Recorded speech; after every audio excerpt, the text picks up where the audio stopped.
afternoon, everybody. Welcome into the campus of Utah State University, Merlin Olsen Field, and Maverick Stadium. So delighted to be here with you for Aggie football tonight. I'm Dave Fox, Lemon Harrington, former running back, Frank Dolce, former quarterback.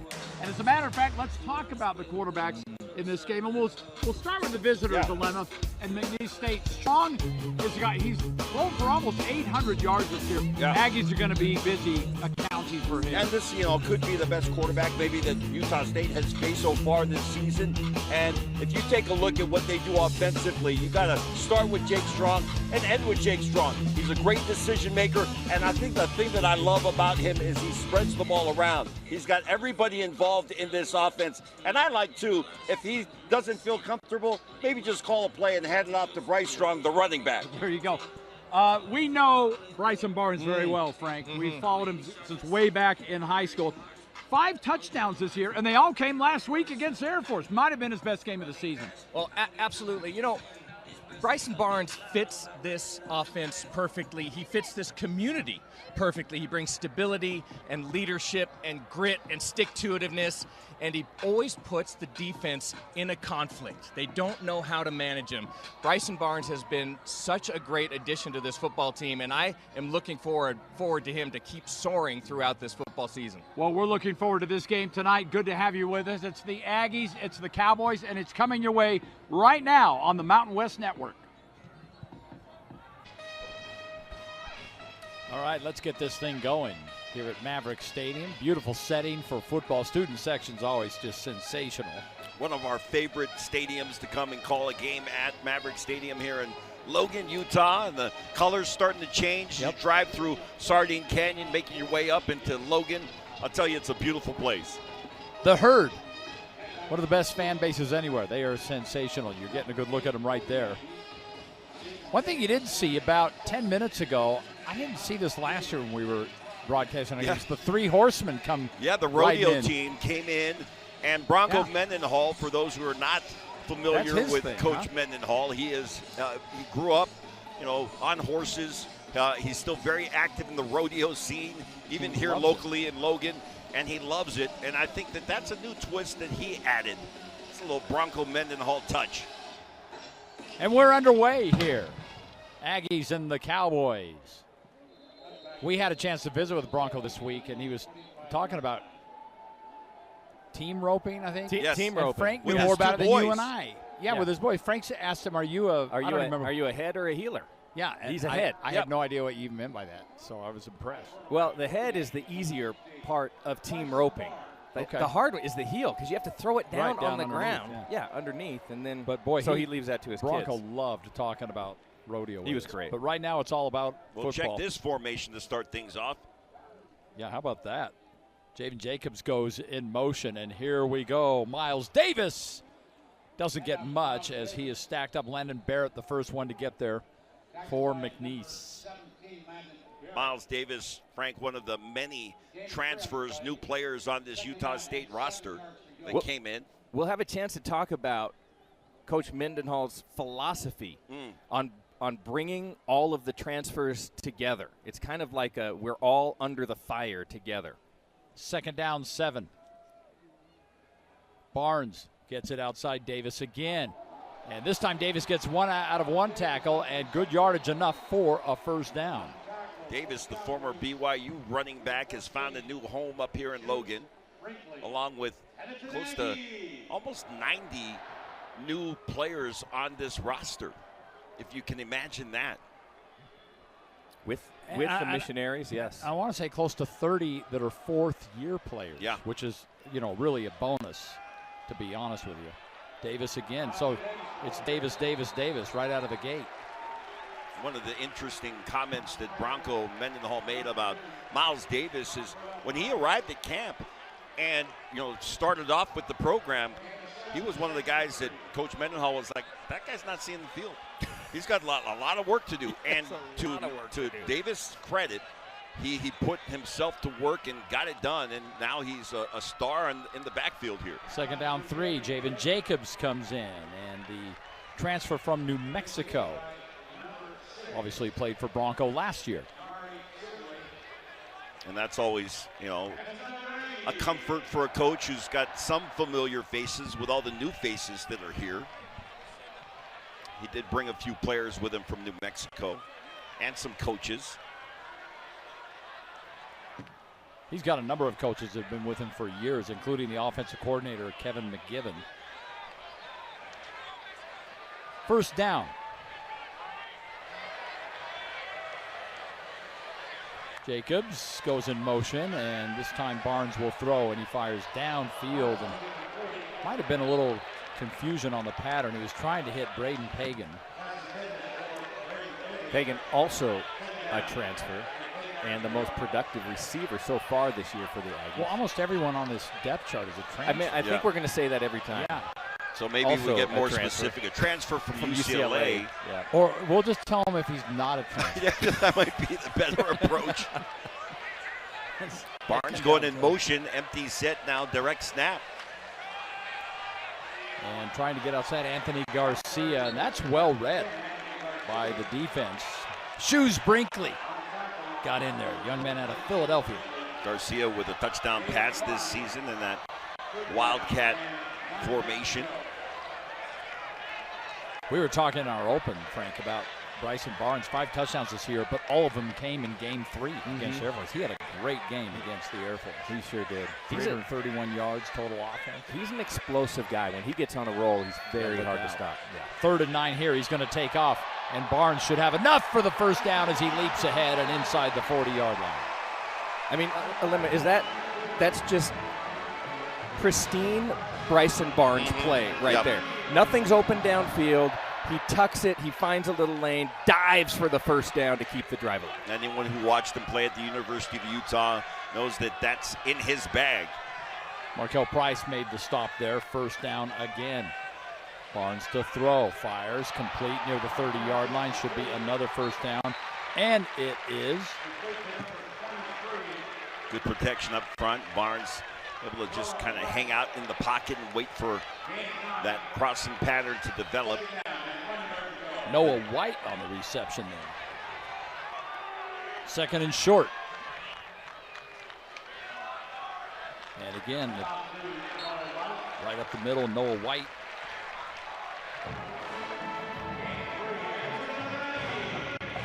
And another first down. Just a methodical drive, marching right down the field.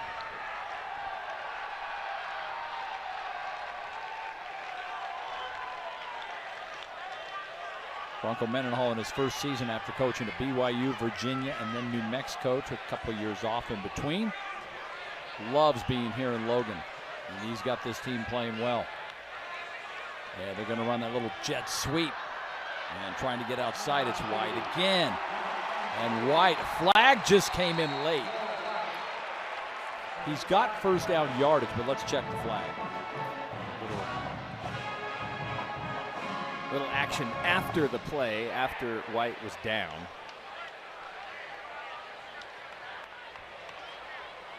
And it looks like Utah State. Holding. Offense. Number 87. 10-yard penalty. First down.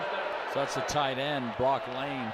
Yeah, Lane was trying to just sustain this block and was not able to do it without a handful of jersey. Though I guess that looked like a bear hug.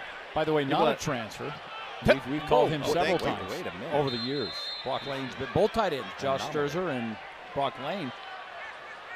For the last few years we've been doing Aggie games, he's been in the lineup.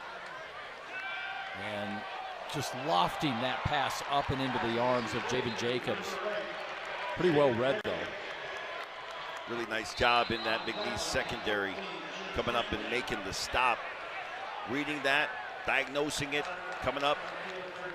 Player down. Sure. Yeah, Amari Sibley, the middle linebacker, a little slow to get up. Yeah, he's going to take they're some going to help help him off the field. Yeah, I was watching Bryson Barnes warm up before the game.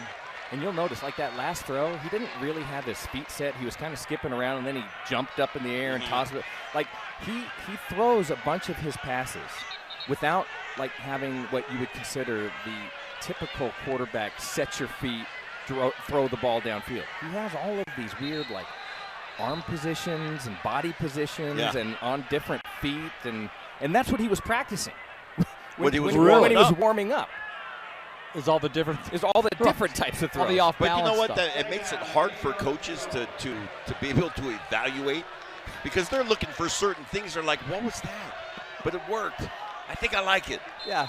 I mean, there's times he throws right over the top. At times he looks like, a side armor. On this first drive, the Aggies with 5 different players with carries. But this is a pass, and it is caught down near the 15-yard line. And Braden Pagan inside the 15. So spreading the ball around. Pagan would have been stopped for short of the line to gain here, but makes a great move, puts his foot in the dirt, reverses direction, and gets the first down. UCLA transfer. He's found a home here and bouncing outside Javen Jacobs, and Jacobs gets a couple. So Noah White, Javen Jacobs, Miles Davis, they all have carries. Bryson, of course, as well, Barnes. Getting a lot of players involved early. Second down. The line to gain is at the 5, just inside the 5.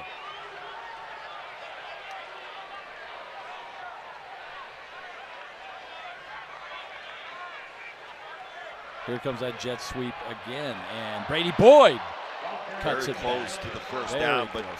maybe a yard shy.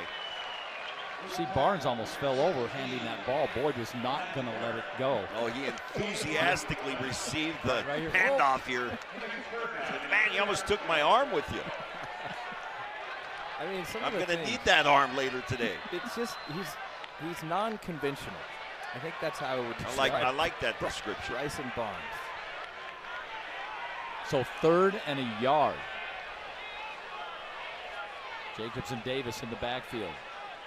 Jacobs has it, and Jacobs has the first down, and they're still pushing. Oh, no whistle yet. Ball's and out. Came out. The ball came out. Cowboys say they but got it. I don't hear any. Now the whistles come.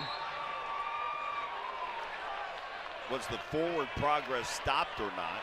I think is the question that they're discussing.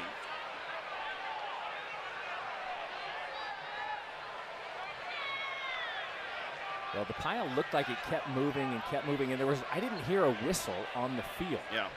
And then all of a sudden, the ball's in the end zone, and McNeese is jumping on top of it. Here we go. Recovered by the defense in the end zone for a touchback. Oh, my. They get all the way down here into the end zone, and here you go. See if his forward progress was stopped. I think his forward progress was stopped Oh, yeah. before he reached the ball out. But his knee was not down. Well, I wonder if we'll get a. He just announced there is a review coming. I think you hear the response from the crowd here at Maverick. Yeah. We met with the review officials and asked them if we could just broadcast in the booth with him, and they said no. Yeah, that's not happening. That's not going to happen. They didn't even really consider it. No, I mean, it was an immediate quickest no. answer. Yeah, That was we received. the quickest replay review of all time. Yeah. An immediate no. We want none of that. But they were very kind. But they They were very kind. nice. They shook our hands and left and Very said, nice. we don't want to see you again. This drive so far, 15 plays, 74 yards in just under 6.5 minutes. So be ashamed to have it end with a fumble in the end zone for the Aggies. Utah McNeese. State 2-1 on the season. They would be, if they won this game, 3-1 for the first time since 2019. Yeah. McNeese State, by the way, coming off a loss at home against a team from Utah, just down the road from here, Weber State. And they had 42-41. they put together a great comeback as we take another look. McNeese State made a great comeback, but could not get a two-point conversion to win the game. Well, it was a furious. I mean, it was like Weber State got out early. Yeah. And then just was hanging on for dear life in this furious comeback from McNeese. You always wonder, Alema, a team like McNeese from Louisiana. Oh, here's the call. The ruling on the field is upheld. First down, McNeese. And the crowd goes wild.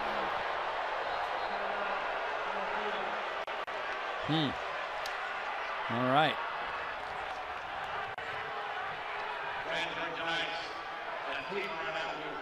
I think the question also, as they look at the review, did he break the plane with possession before the ball came out or not?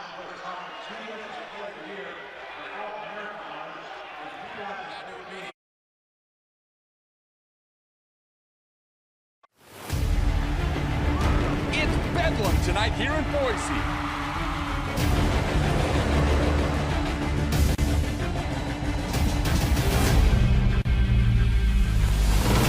Is pumping at the pit. This place is electric.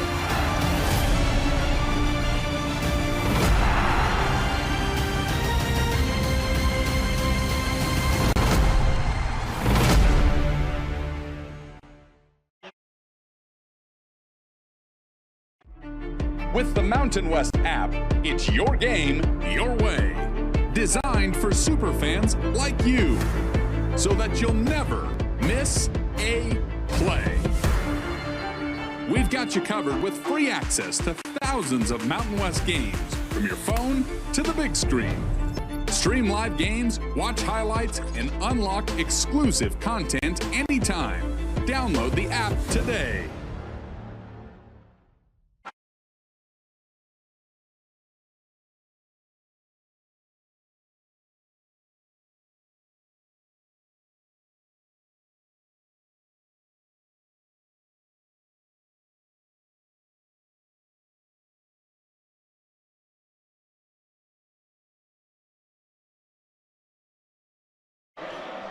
Back here in Logan, good to have you with us tonight. Aggie football as they are taking on McNeese. Fumbled in the end zone, so first down McNeese at the 20-yard line. Jake Strong is the sophomore quarterback, and in the backfield is Trevante Citizen, and he gets the first carry, and he does not get much.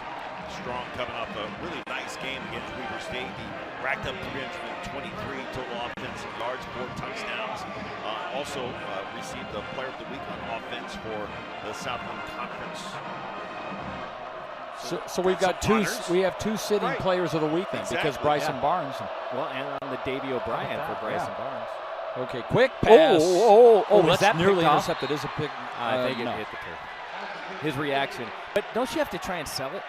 I mean, his reaction, he got up and you knew it hit the turf. But don't you try to sell it? Is it worth your integrity?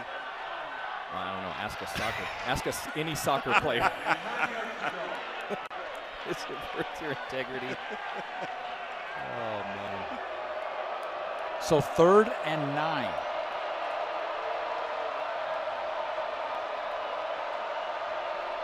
Cowboys have moved the ball 1 yard on the first 2 plays.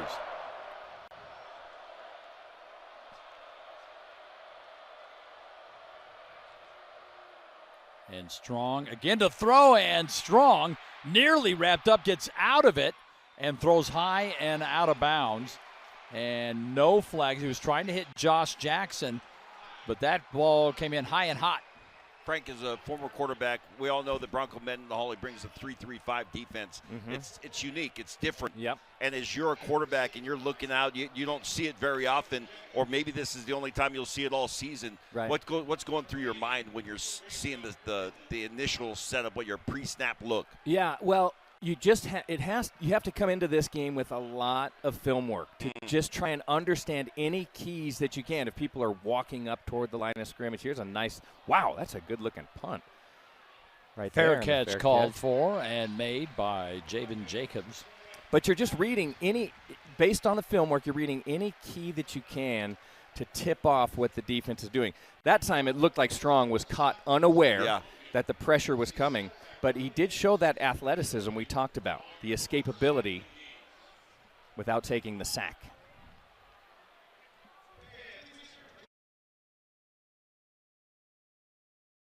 Right now at Les Schwab Tires, it's the Fall Tire Fest sales event. Save up to $120 instantly on select sets of all-terrain or all-weather tires. And as always, you'll get America's best tire warranty with a 60-day satisfaction guarantee, no hassle road hazard protection, and free maintenance for the life of your tires. Get dependable all-weather traction with the best service in the business. Get more from Les.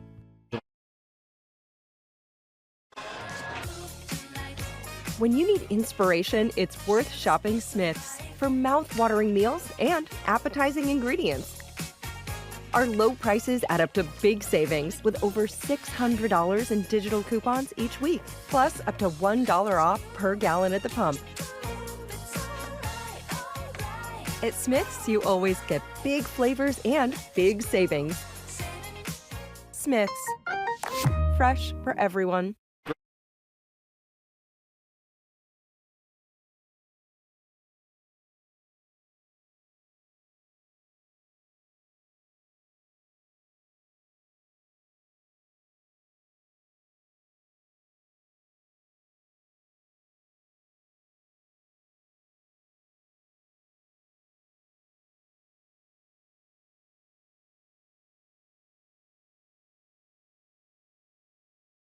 Here for Aggie football, and the Aggies now starting their second drive of the game. They drove all the way down to the goal line before they fumbled.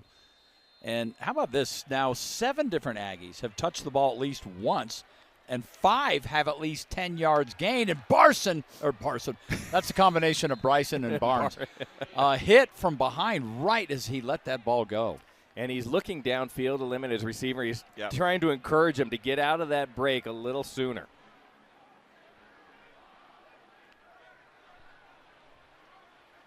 A.J. Thomas came in unscathed and hit Barnes, second down after the incomplete pass.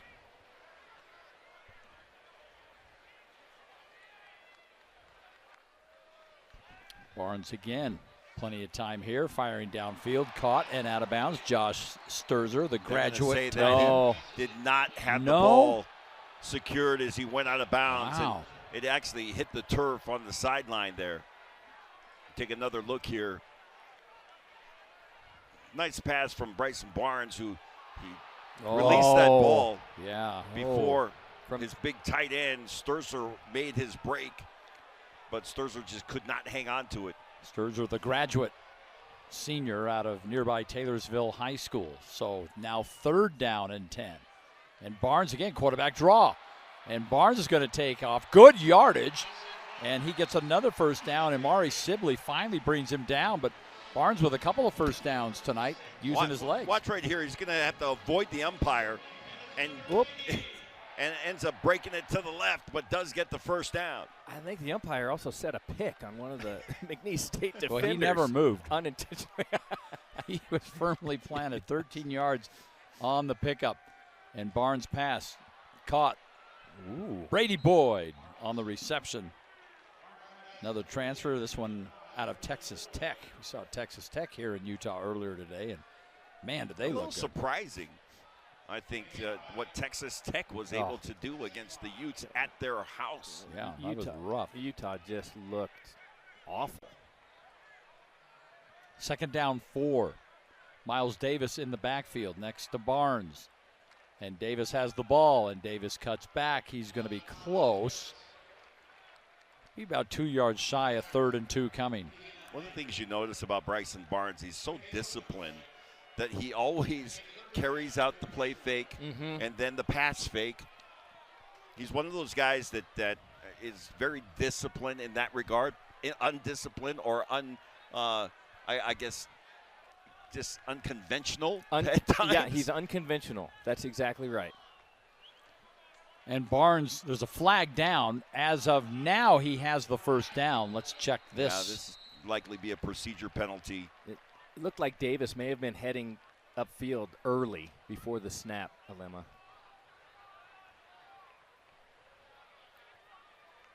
One of the interesting things about Barnes is he doesn't look like he's a running threat. Illegal shift. Offense. 5-yard penalty. 3rd down.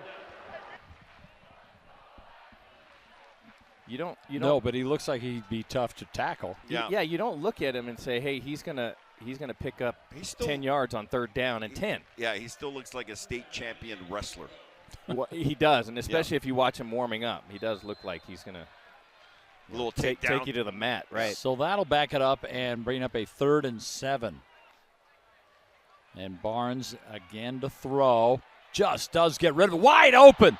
And it's a touchdown for the Aggies, Kahanu Davis.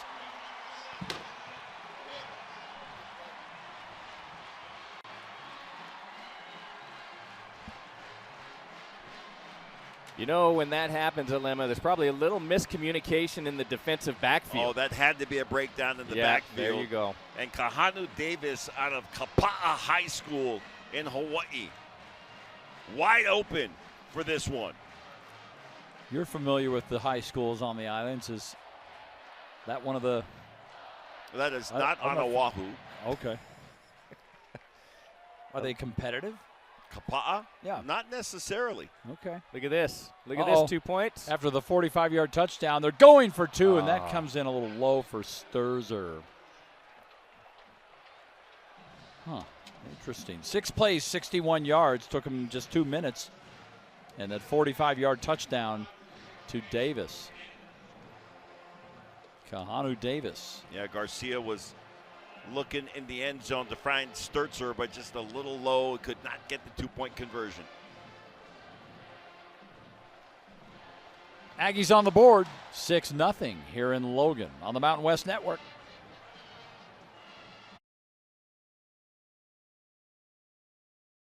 You can have live college sports in your hand this year with the brand new Varsity Network app. Hear live, play-by-play, and keep up with your favorite teams and audio broadcasts no matter where you are with this free new app. Be sure to download the Varsity Network app today. This March, you can listen to exclusive Westwood One coverage of the NCAA men's and women's basketball tournaments for free on the Varsity app. Powered by Learfield. Listen to every game at a truly unique listening experience. It's all free. Search NCAA Championships.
Bryson Barnes in this game, 6 of 9, 82 yards and a touchdown.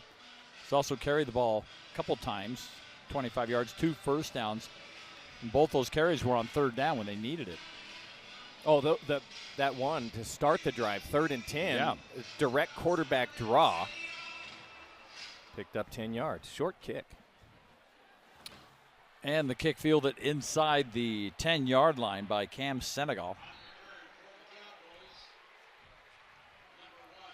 And he sets the Cowboys up with the ball just beyond the 20-yard line. This is a second stint for head coach Viator. Yeah, how about that? Coached there for a number of years, left, and now he's back. Yeah. What conference coach of the year in his previous time at McNeese State, where they were very successful during his first tenure. Hoping to duplicate that now that he has returned. 1st and 10 for the Cowboys, and Bryce Strong gets the first carry and really has no room at all.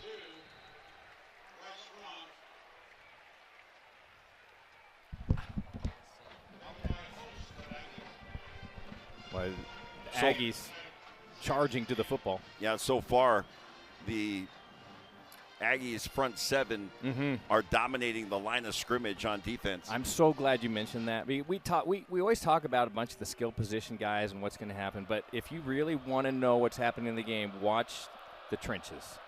2nd down 10. And again, it's Strong. This time he tries getting to the outside, can't do it. Great job that time. Brevin Hamblin setting the edge. 6'5", 200 pounds, coming up out of Utah Tech and transferring in. Local kid from Syracuse High School in the state of Utah. 3rd and long. And Strong's pass downfield. Ooh. Open was Josh Jackson, but not able to hang on to that, and McNeese will have to punt it away again. So Alex Flores there on coverage. Your definition of open. That's a receiver's definition of open. Because a receiver can have 3 defenders around and come back to the huddle and say, I was wide open. I was wide open. Wide open. What are you doing? There were 2 defenders around him, and that is the receiver's hoping that ball gets on him a little sooner. The ball kind of floated up, and you catch that, you're going to take a shot, and it fell incomplete. Javen Jacobs back inside the 40-yard line. And this kick bounces out of bounds, shy of that. So it's going to be good field position again. He's still walking up to the 42-yard line of the Aggies for their 3rd possession of this game, 35-yard kick. You always wonder, Alema, how the teams from the lower altitudes are going to manage. It's hard. Logan. I mean, the good news for McNeese State, I guess, is what you try to do at least is get in maybe a day earlier and acclimate a little bit. And there's some other things training-wise that you can do to, I guess, kind of mimic a lack of oxygen. But it's always hard. And on first down carry, Miles Davis does not get the ball. Instead, it goes to Javen Jacobs. But a great play fake. I mean, several Cowboys were chasing after Davis. We're both from sea-level homes, right? Correct. I'm from Hawaii, you're from California. Yeah. And when I was playing at BYU, we'd be up a whole month before training camp would start to make sure you get, that lung burn. Yeah, to get acclimated, absolutely. And it is a burn. 2nd down 6, Barnes pass, caught. Brady Boyd, and Boyd puts on a great move, and now Boyd flies to the end zone. Another touchdown for the Aggies, 53 yards for Brady Boyd. The transfer from Texas Tech, nice little route, great pass by Bryson Barnes, and check the move after he catches the ball. Yards after catch, that's what got him to the end zone.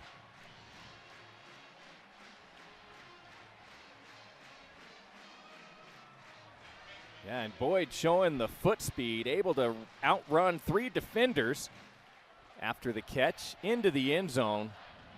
Boy, this Utah State offense looks like they're clicking on all cylinders right now.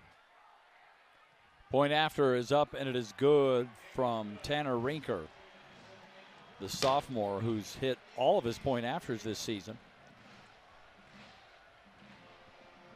He is now 10 for 10 coming into this game. 2 plays, 58 yards in 37 seconds, and 53-yard touchdown to Boyd. So 2 TD passes already in this game for Bryson Barnes, who had 5 touchdowns last week against Air Force. This is, by the way, the 2nd time that McNeese State has played a FBS school this season. Earlier this year against Louisiana Lafayette, they took a loss 34-10, but it's a little uncommon to schedule 2 FBS teams in your exhibition season or whatever we're calling it these days. That works. Zachary Robbins does the place kicking for the Aggies. Tanner Rinker does field goals and point afters. Robbins from Payson High School here in Utah. And then the punter, of course, Landon Rico. He's a transfer from BYU. Fair catch called for at the 2-yard line by Senegal. So the Cowboys have not moved past our broadcast position yet in this game. And we're right at about the 45-yard line. Yeah. But they've had a tough go of it early on. Well, that like Alema said, Utah State's front 7 has been very active in the ball game so far, making it difficult on McNeese State.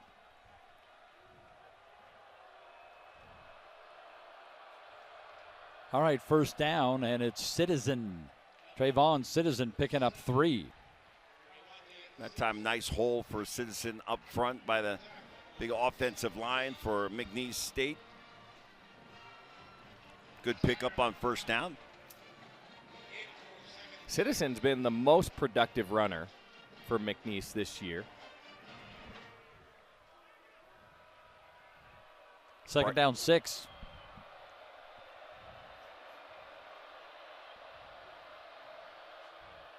Pass outside. That's caught and a first down. How about that? That's one of those, a high snap dilemma. You see Strong go up for it, and you see kind of the wobble on the pass. He didn't even get a chance to put his fingers on the laces. He was trying to get the ball out so quickly. But a nice completion for a first down. Maki Paris on the reception. Strong pump fakes. Goes downfield and incomplete. No flags. And on coverage, Noah, another transfer, Avenger from New Mexico.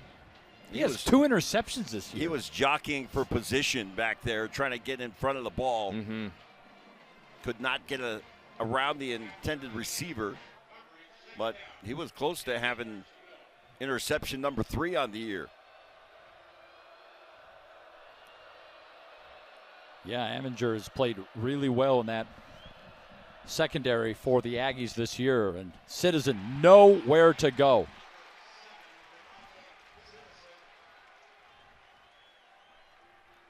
This is just great backside pursuit by William Holmes. 6'4", 245 out of Detroit. Comes in with a couple of sacks already this year. Yeah, you don't block that guy because the play is going away from him, and he's able to run it down for a loss. 3rd and long.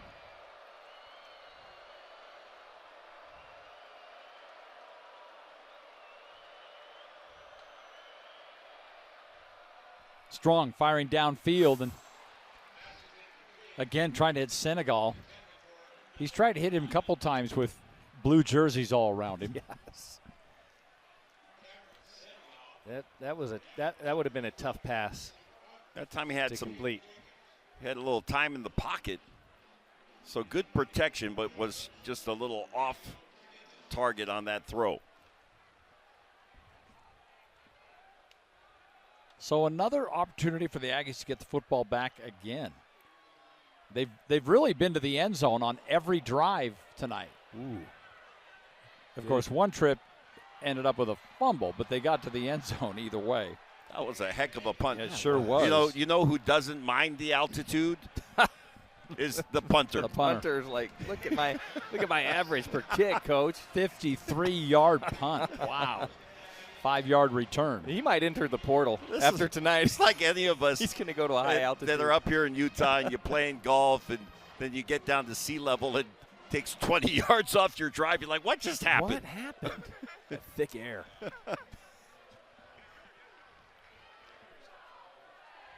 2 minutes to play here in the first quarter. Aggies up 13-0. And it's been a good game for Bryson Barnes, and he is spreading the wealth around.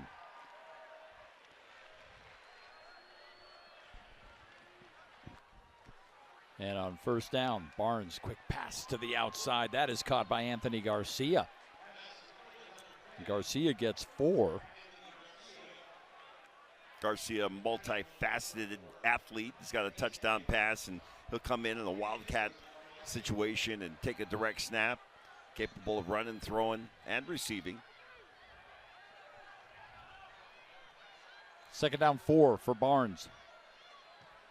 The graduate senior out of Milford, Utah. And Barnes keeps. It's going to be a couple yards shy of the first down as Zamari Sibley is there to put a halt to that. So 3rd and about a yard.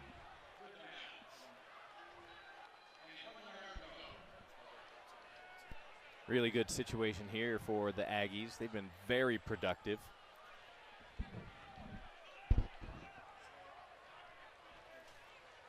Barnes outside, pass caught, Miles Davis.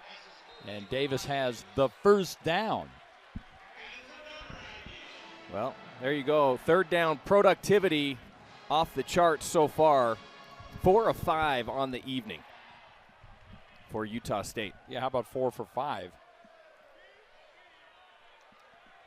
So, indeed, it has been productive.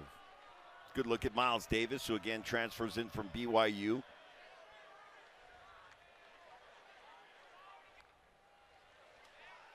Barnes, he's going to take off again. Flag just came in. Yeah, I think that's going to be a little tug of the jersey there by Utah State's offensive front.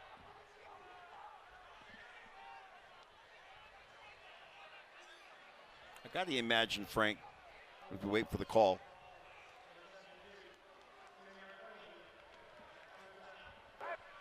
that when Bronco Mendenhall took the job here at Utah State, there were a lot of people, guys in the transfer portal, that saw this as a really nice opportunity to come and join a program that they felt was on the rise.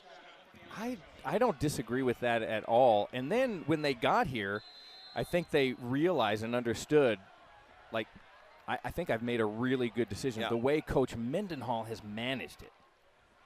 1st and 20. Barnes pass is caught by the tight end, Josh Sturzer, young man out of nearby Taylorsville High School here in Utah. I love what Bronco said about being on this side of the Aggie fans. He was talking about when he coached at BYU and coming to the stadium many times. Well, I'll tell you, as a opposing team player that has played in this stadium, Frank, you as well, it's a tough place to play. Yeah. And if you've been through those years and then now you come back as the new guy, the head coach, it's like, you know what, this is a lot better. I like this better. Yeah.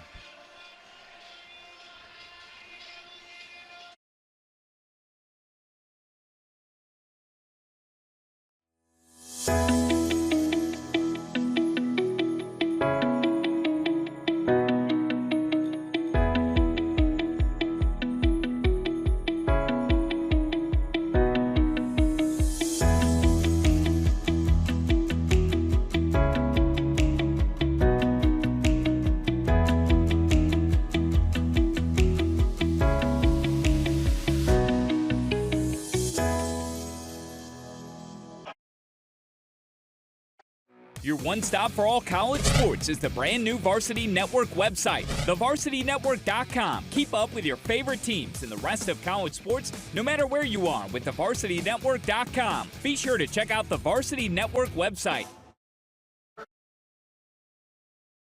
Old Trapper Beefs. Last bag.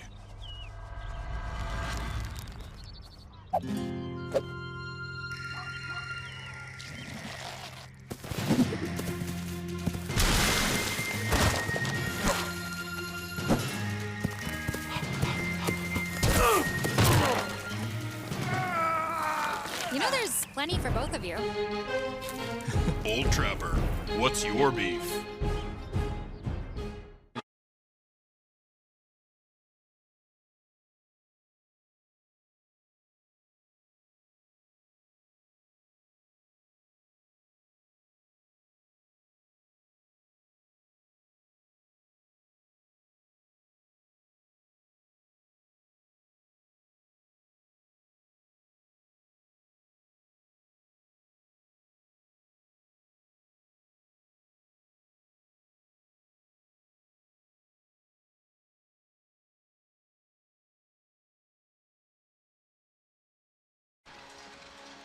Back here in Logan, good to have you with us at Maverick Stadium. The Aggies leading McNeese 13-0. Aggies coming into this game 2-1. Their only loss was at Texas A&M, and that happens to a lot of teams that go to Texas A&M. But 44-22 was the score in that one. I think Bronco felt like they did some good things in that game. But yeah, I think he felt like they made some good adjustments in the second half. Davis, nope, play fake. Oh, and that, I'm telling you, Brock Lane was, So, but he had a head of steam. Yeah, it was on target and got deflected. So great job by McNeese State because that looked like it was going to the house. Yeah. Javon Davis. Javon Davis, yeah. So now, I'm pretty sure this is their longest third down play of the game. 229 yards of total offense for the Aggies. McNeese has 15. And Barnes stands in there firing deep downfield. And whoa! What a diving interception. My goodness. Well, just as good as a punt, but yeah. what an interception by McNeese.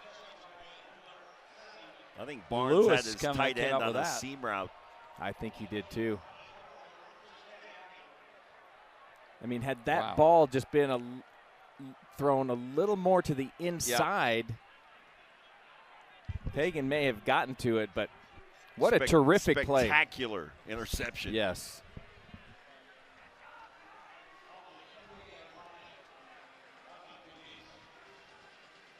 That was the least productive drive of the day for Utah State. That's his first interception this season, too.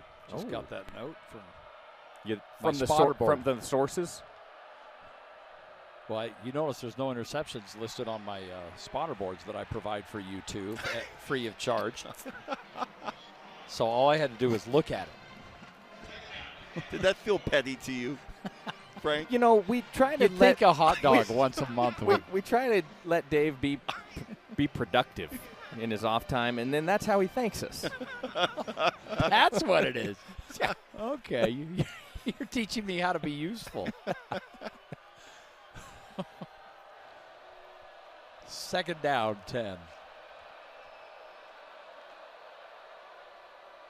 Strong fakes the handoff and the short pass to Maudlin. And Logan has got a first down and more. Young man out of Charlotte, North Carolina. And now McNeese State starting to find a little Yeah, how rhythm about that? on their offense. 18 yards on that pickup. Did you see Bronco Mendenhall get out of the way? Yeah, still has some moves. Still got some moves. Back to that ground attack. Bryce Strong.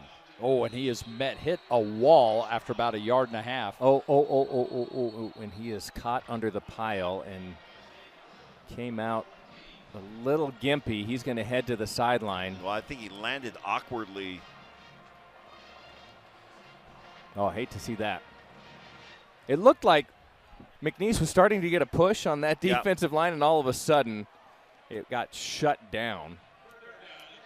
It's like when you and I were doing a little tug of war, and I let you think that you were going to win. Yeah, it was very much and like I that. Just brought the then juice. when I won.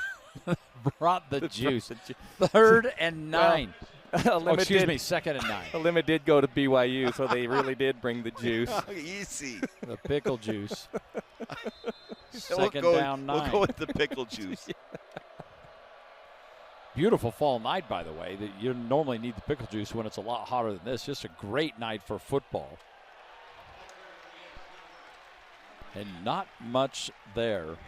Great job that time coming up and just making sure that that edge was set. There was no chance to get around the outside. So 3rd and 8.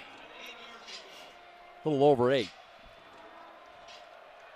The herd comes to life over on the east side of the stadium. Oh, and the Aggies jump. There's the flag. Free play here. Downfield. It's intercepted.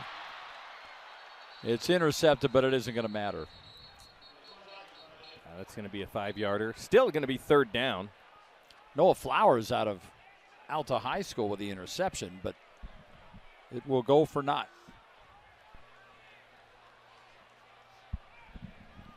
And what, you just said it, Dave. I'm going to repeat it. What a beautiful night. Oh, it's perfect. We were talking at our high school broadcast last night. This is kind of the sweet spot. Offside. Defense, number 26. 5-yard penalty. 3rd down. For our weather in Utah, where it's absolutely perfect right now. Yes. When we start in August, it's a little warm. We get it in November, it gets a little chilly, but this is perfect. We get about a month of this for football. Yeah. I wish we had about 6 months of this in Utah. Yeah, except then everyone would move here. What do you mean? Everybody is moving here. 3rd and 4. And a timeout taken.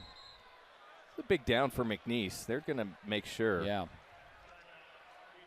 Well, you talked about Matt Viator on his second stint at McNeese, coach here from 2006 to 2015. Then he moved on and coached at Louisiana Monroe. And when they needed a new coach, they decided it was time to bring him back.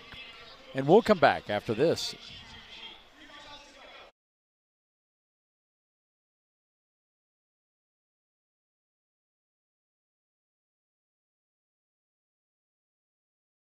Credit Union One offers everything you need to get the most out of your accounts every day. With digital banking, you can pay bills online, set up personalized budgeting tools, easily transfer money between accounts, and more. Plus, you can get paid up to 2 days sooner when you set up direct deposit. Get started at cu1.com.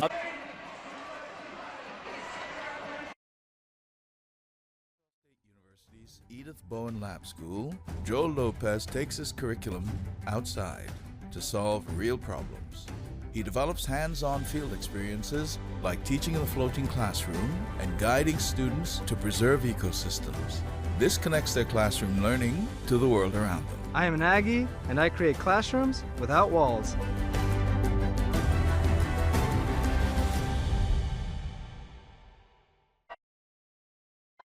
Want the latest on today's games?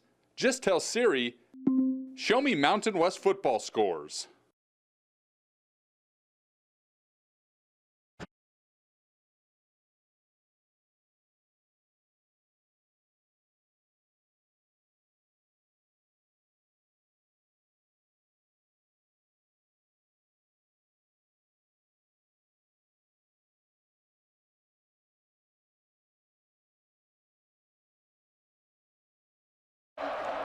Guys, rules changed last year, permits the use of sideline technology, and as a result, teams from the Mountain West are excited to be using iPad Pro and iPad Air to review multiple angles of in-game film so that coaches and players can make real-time adjustments.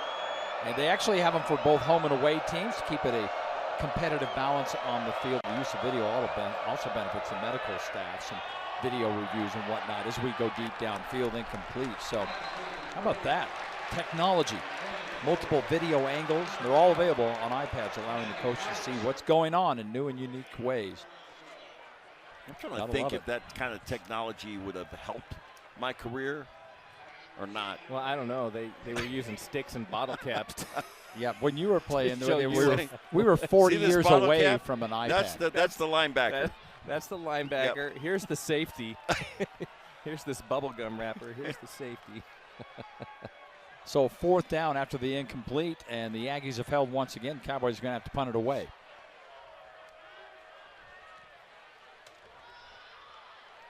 Jacobs, fair catch at the 11-yard line. And that's where Utah State will start this drive, leading 13-0. Just underway here in the second quarter. 2 drives for Utah State have ended on turnovers today. And still, they've been super productive on the offensive side. And one of the turnovers in the end zone when they were about to score.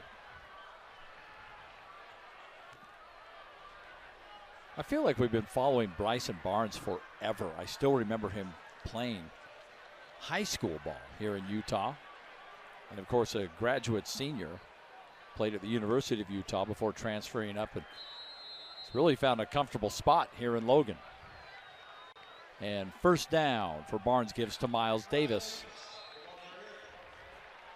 Huge hole that time, opened up by that right side of the offensive line. Davis didn't get contact until the linebackers. Screen pass outside, and this one works. And Davis has the first down. And I know you always get a little nervous when you see that play, Elena, but that worked out. Well, I don't get as nervous at the collegiate level, but we see it far too much at the high school level without the horses to run that play. Right. Because you got to have key blocks made, and then you have to have an athletic and extremely fast and quick receiver to be able to make that play work. That's why it worked. First down just up beyond the 20-yard line. And again, Davis, the workhorse in this game. Good carry on first down, picks up 6. Davis changing directions a couple of times there, and then finally able to get from south to north as they're running in Maverick Stadium here right now. Nice pickup.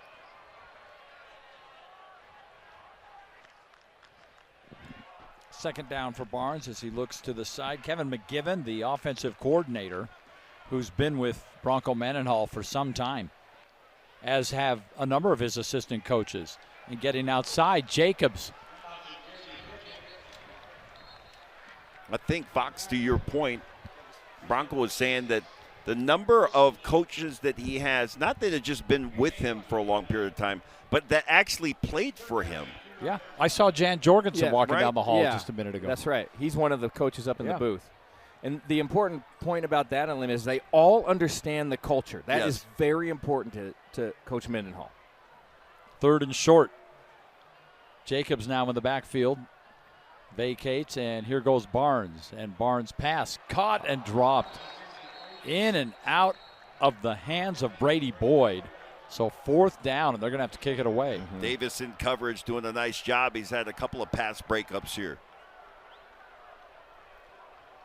We'd asked Bronco about that, about how comfortable it is to have these coaches that have been with him for years, and he didn't even, you could tell he just loves it. Well, it's great, as the general, to have some lieutenants that are, also carrying the same message, and they understand where the player is coming from because they can relate to it from that standpoint as well.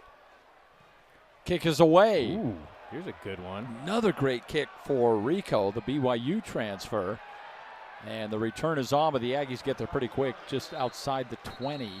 Flag down at about the 30-yard line. Yeah, way over on the sideline. 59-yard kick pending this flag, 10 yards on the return. I believe it's going to go against the Aggies. Receiving team, number 1. 10 yards from the end of the kick. 1st down. It's almost inevitable on a return. If there's a flag, it's on the return team, right? Yeah, and they're backing them up. Good look at Bronco Mendenhall. You know, they didn't ask him in our interview that we had. Now, we know that he's a rodeo guy. We also know that he loves to surf. Yeah, that's right. He has these surfing vacations to, he goes to Hawaii fairly regularly and goes and surfs there. My question is, if you have a choice between, you can have a rodeo outing or you can surf outing. Which one do you take? Well, he'd probably say rodeo. It's like a rodeo on the water when you're surfing. Like he gets the best of both worlds. How would you know? You've never because surfed. What are you talking? He's from Southern California. Southern California. What are you talking? That's not really surfing. On 1st down, 2 yards on the pickup. Touche. I don't think he had much. He spent so much time talking about rodeo that he didn't have any time to talk about. No, he couldn't. He loved talking about rodeo. He's got to be a longboard guy, right? Yeah, he's a longboard. He's a longboard guy. Yeah. Multifaceted, multi-talented athlete, Bronco Mendenhall. 2nd down, 8. Jake Strong at quarterback, the sophomore. And screen outside, not really a screen, but a short pass outside, and that is caught for a couple. They're going to be about 3 yards shy of Jesse Campbell. Very manageable 3rd down here.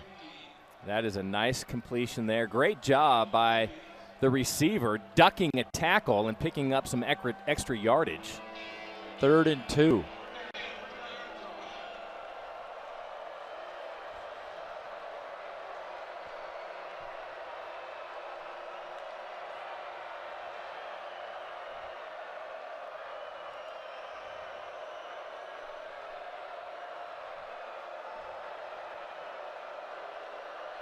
Jaden Thompson in the backfield next to Strong. He vacates. Here goes Strong. And Strong is hit, and down he goes. And a sack for the Aggies. And William Holmes comes up with his 3rd sack of the season. And that's at least the 2nd time, Lemma, when we've seen Strong drop back without recognizing pressure coming from the defensive side. And before he can realize it, he's being sacked, and 4th down again for McNeese. So again, Javen Jacobs out to receive the punt. He's standing at the McNeese 45. And it's a high kick. Fair catch called for at the 46. The Aggies have been stuck on 13 points for some time. 39-yard kick. Get a chance to start this drive in McNeese territory. Aggies lead 13-0 on the Mountain West Network.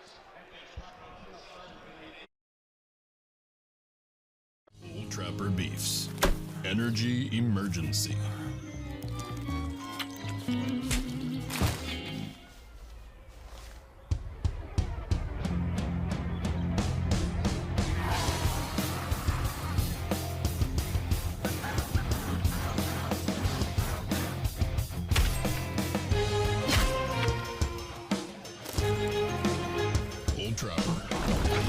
It's your beef.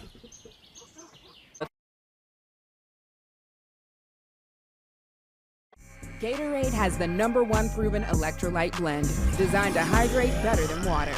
Made to rehydrate, replenish, and refuel, so you can lose more sweat and earn a place in history. Gatorade. Is it in you? Mutiny. A coup Oh, wow. d'etat. See that move?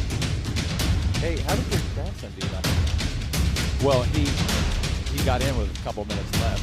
The other quarterback was horrid. He's terrible. He threw a pick 6 and they still let him in.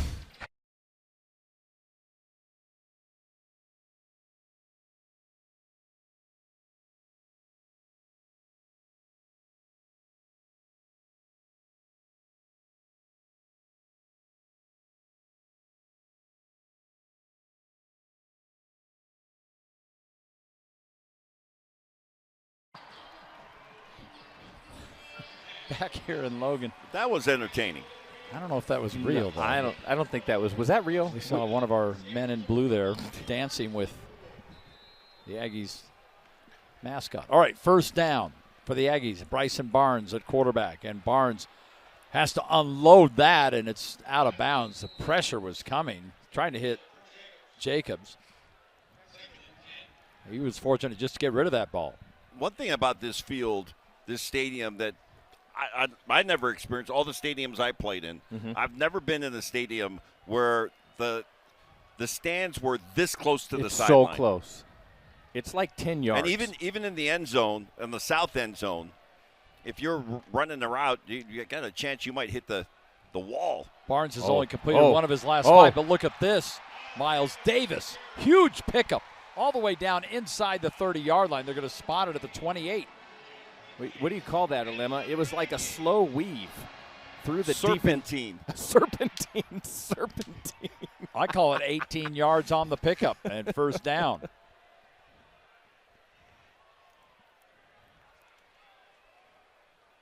Barnes, plenty of time. And then he just has to run it out of bounds. Oh, he just flattened the. We had a conversation with the chain gang down on the field as we're getting ready for the game here tonight. The guy on the box just got leveled. He sure did. Referees are still over there. Well, we were talking about how close the stands are to the sideline, which can be intimidating for a visiting team. But the guys that are always in harm's way is the chain gang. Oh, he's up now. He's up. Good for him. He took the shot from Bryson. Well, Frank, on some of our other broadcasts, Frank Dolce will grade the chain gang. That's got to get some points. Oh, yeah. I think that was a big positive for the chain. I mean, he stood his ground. He took the shot.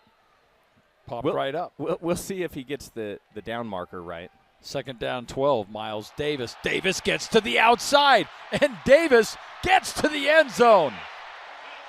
A 30-yard touchdown. What a play by Davis. He does a fantastic job getting away from Brady Boyd in the backfield. He kind of gives a leaping dead leg. Watch right here as he gets past that first initial defender. Boyd through the block. Boyd that was on incredible. the help. Yeah, that's what he was saying. Yeah. Boyd on the. Watch this at the end, just allowing the Davis to get into the end zone with the block. A terrific play. But avoiding the tackle from Shoes Brinkley in the backfield, that part was impressive. And then the burst of speed to turn the corner and get to the end zone. Great run by Davis. 20-0. Our score here. 4 plays, 46 yards. In a minute 2, Davis, 2 carries on this drive alone for 48 yards. And, of course, the bulk of it on that last play. He's got 7 carries for 70 on the night. It's one of our favorite parts of being here at Maverick Stadium, the Utah Scotsman. State University home student crowd. They are fantastic. The Scotsmen, a tradition here at Utah State. Well, they're fantastic, unless you're the opposing coach or the opposing They're right team. on top of you. We were here early, and we watched as McNeese State ran off the field after warm-ups, and it was from this the 20-yard line on the south side to the 20-yard line on the north side, that it was nonstop chatter, raining boos, and all kinds of chatter.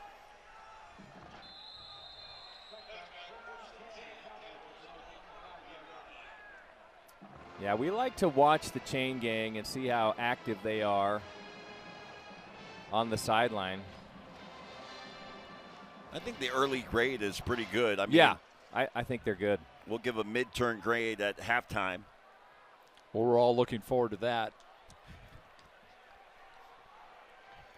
First down for the Cowboys, who are being shut out so far by the Aggies. Strong in this game, 3 of 10 for 34 yards. He's finding it to be a little bit tough sledding, but a big hole opens up, and Trayvonte Citizen all the way down near the 20-yard line. Biggest play of the night by far for the Cowboys. Right as I said, it was tough sledding. They pull that off. Well, he gets a great block up front, and he walks through a wide-open hole, makes one guy miss, and then the speed in the secondary able to track him down, but not till he gains all the way down to the 24-yard line. How about 51 yards on the pickup? And this time not quite the same for Citizen. Gets maybe 3. Well, you see the explosiveness of Citizen.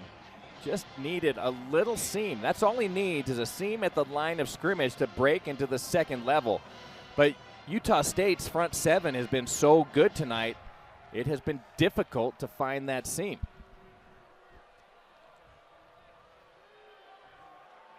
Second down, 7.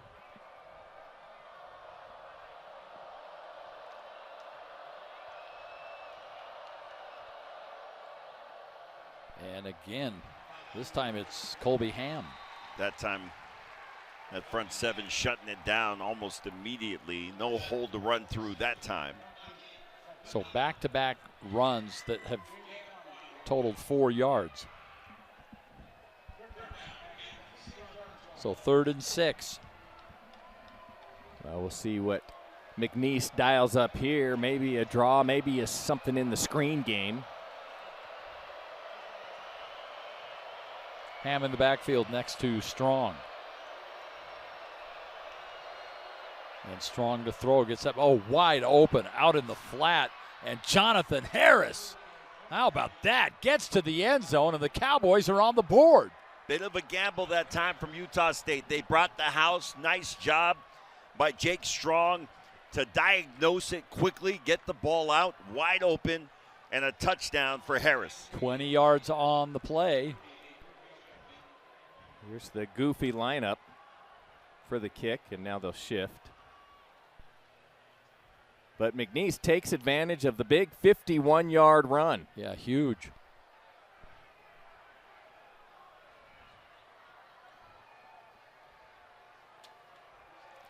Fabrizio Pinton with the point after, and that kick is up and good. So back to a 13-point lead for the Aggies. They go 4 plays in just under 2 minutes, 75 yards. And as you mentioned, Frank, the bulk of it, that 50-yard pickup, and Harris finished it off with a 20-yard touchdown. That is a little bit of a risk right there when you bring everybody, because you just don't have the numbers to cover everyone out of the backfield. So it was a terrific play call at the right time for McNeese, and they find their way into the end zone. Broncos defensive coordinator Nick Howell, another coach that's been with them a long time. He was the DC at New Mexico, as a matter of fact, last year, and at Virginia, BYU. He's been with him through it all, but he's actually from this area, or he's coached in this area. Coached at Skyview High School back in the day. Also coached at Ben Lomond and Weber, all schools nearby. Right now, he's probably not too happy that a defense coordinator never wants the opponent to score at all. No. Any score is a failure for a defensive coordinator. And those guys are typically relentless. Even if you get into a situation where you're bringing in, some second-team guys, third-team guys at the end of a game, they still don't want to let you score. That kick sails into the end zone. Aggies opened league play last week and then go back into a non-league game this week, and the next week they go to Vanderbilt. Oh, That's an interesting schedule. It is interesting, and there was some thought about whether or not Utah State would be overlooking McNeese State, getting ready for Vanderbilt. And I think you could say, based on the performance so far tonight, that is not at all the case. Back comes the Aggie offense. Coach Mendenhall did tell us in the interview they had a great week of practice.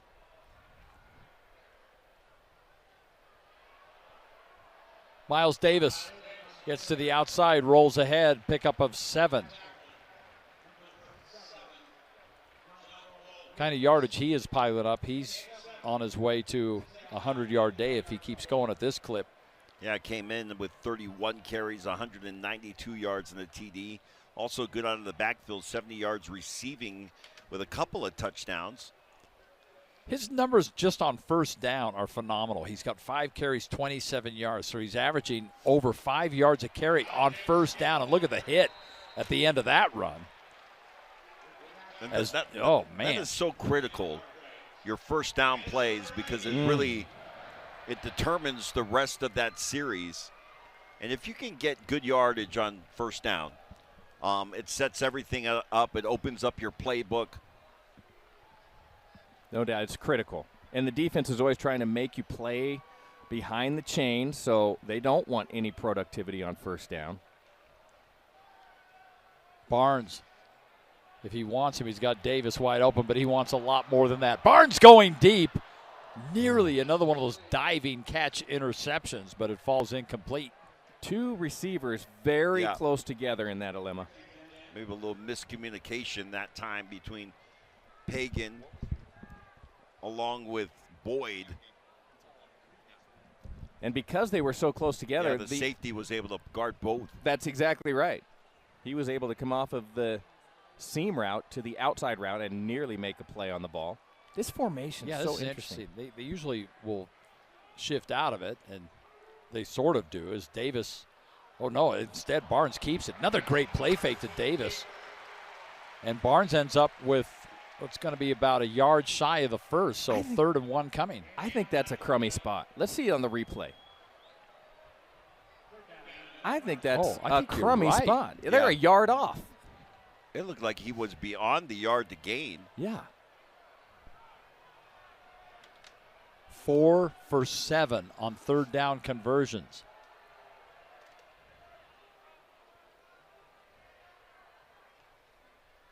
Barnes fakes, and Barnes looking.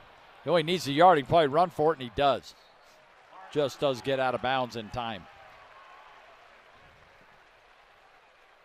They can review those things, but it's like on that previous play. I don't know why they didn't choose to, but they may have. But Utah State is running this hurry-up offense. Yeah, and so maybe the review team doesn't have time. Well, I think pace of play. You just tell your offense, we're going to go out and get the first down on this next play. Yeah. Don't want to interrupt the pace that we're trying to move at right now. So another first down as the Aggies continue to move the ball well in this first half. 3.5 to play here in Logan, Utah, on a beautiful night for football. And out in the flat, Miles Davis. And he lowers the head and will pick up 5. Speaking of pace of play, remember when Bronco Mendenhall was at BYU and Robert Anai was his offensive coordinator, and they were trying to run like 90 plays, offensive plays. I mean, it was breakneck speed. Every 7 seconds. Screen. They ran a play. Davis has it. Davis got a couple of blockers. He's got a first down and more. Down to the 35-yard line. Back-to-back plays where Davis took a shot at the end of a carry. Look at the replay. He delivered a shot, too. I think the same thing. Like, Miles Davis is also delivering a blow as he's going down. He's taking some hits, too, but he knows how to finish a run.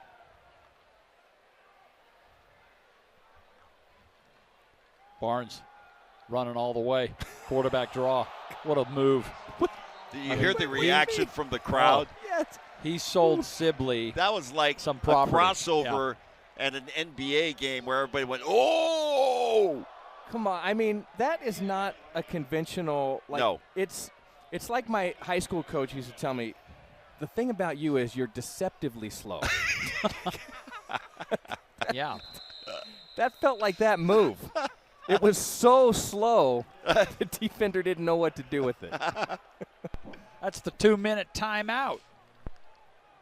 Aggies leading 20-7 here on the Mountain West Network.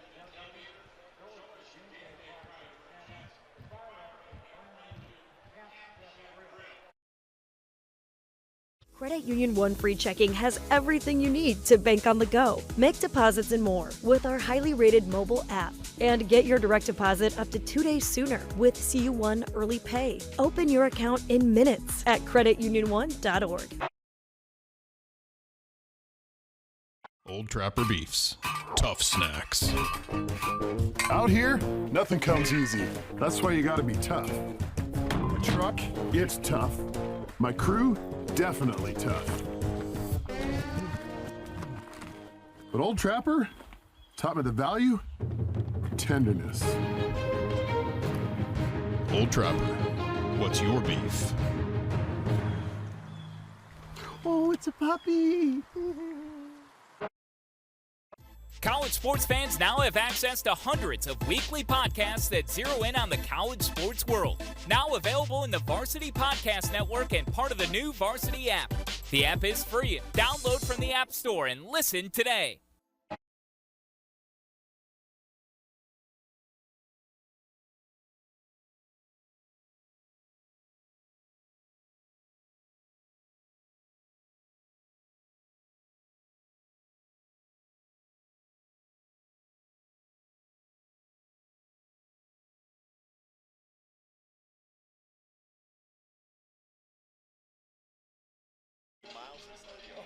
We still have 2 minutes to go before the half. Fans here are loving it.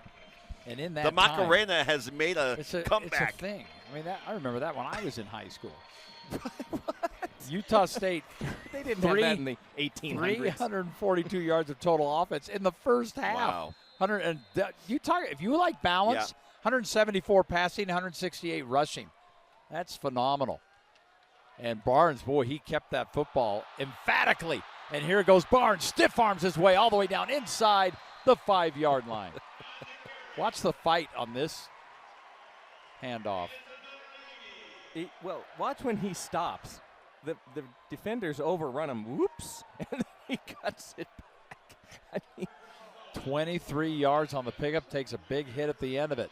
1st and goal for the Aggies. He's not your typical dual threat guy. I know. But he's the dual threat. But he's a dual threat. Barnes going to keep it again. Cuts back into the end zone. Another touchdown for the Aggies. There's so many times when a running back will have a bunch of runs on a series, get down to the end zone. It's like, let him pay it off. Like, give it to the running back. Yes. This is a situation where a couple of big plays by Bryson Barnes is like, let him finish it off. Let him finish. But, you know, Miles Davis also had a very nice series of plays on that particular offensive set.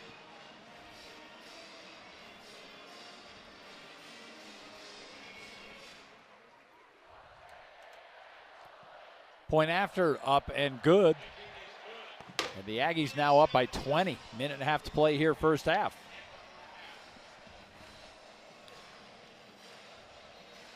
That was a good answer by the Aggies offense after McNeese State scored their first touchdown of the game. Well, and if you're McNeese, you realize you have some firepower after what they demonstrated going down early against Weber State and then making a furious comeback in that game. So they'll have to get settled in here, minute 33 to half. But on the other side, Utah State, this kind of feels like exactly what you want to do in a game where you feel like you have the advantage, is to keep pressure, don't make mistakes, keep balance on the offensive side, dominate on the defensive side. It feels like Utah State is accomplishing all of their goals so far in the first half of play. That last drive, 10 plays, 75 yards, but Barnes himself on that drive carried the ball 5 times for 45 yards.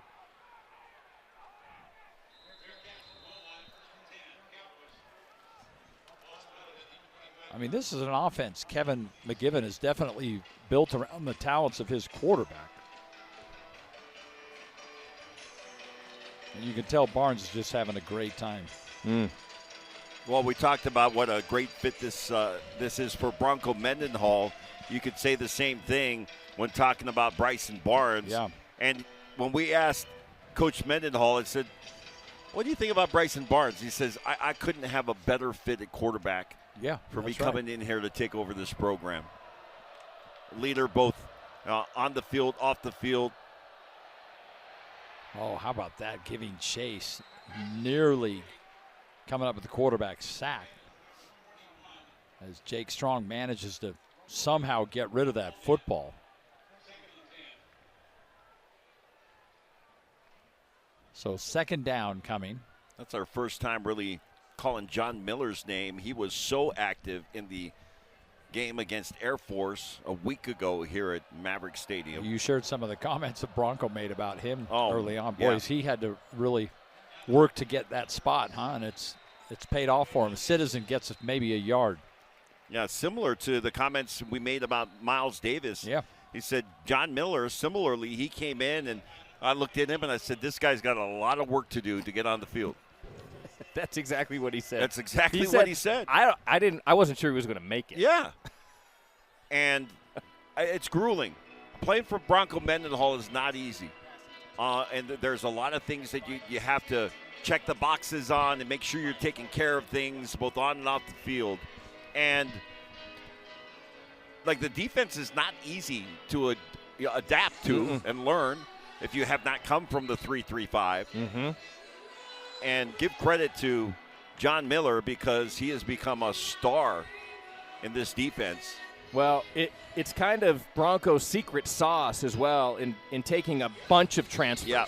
I mean, we're talking 80, 90 transfers and bringing them all together in a short period of time because it's like you forge this unit under fire, and it is under fire with Bronco Mendenhall. Close to the nation's lead in transfers, but is the leader in the nation in fourth-year transfers. So a lot of veteran that transferred in. Good experience there as Strong. Whoa. Down he goes. And Strong hit by William Holmes. That was like a tidal wave. Just completely overwhelmed the offensive front. This time they bring the pressure, and there was just no opportunity, no chance whatsoever for Strong to avoid getting sacked. That's Holmes' second sack, so he's doubled his total this season, now 4. You saw John Miller come up and kind of mop up after Holmes had gotten to Strong first. The Aggies are going to get one more shot at this with just over a minute to play in the half.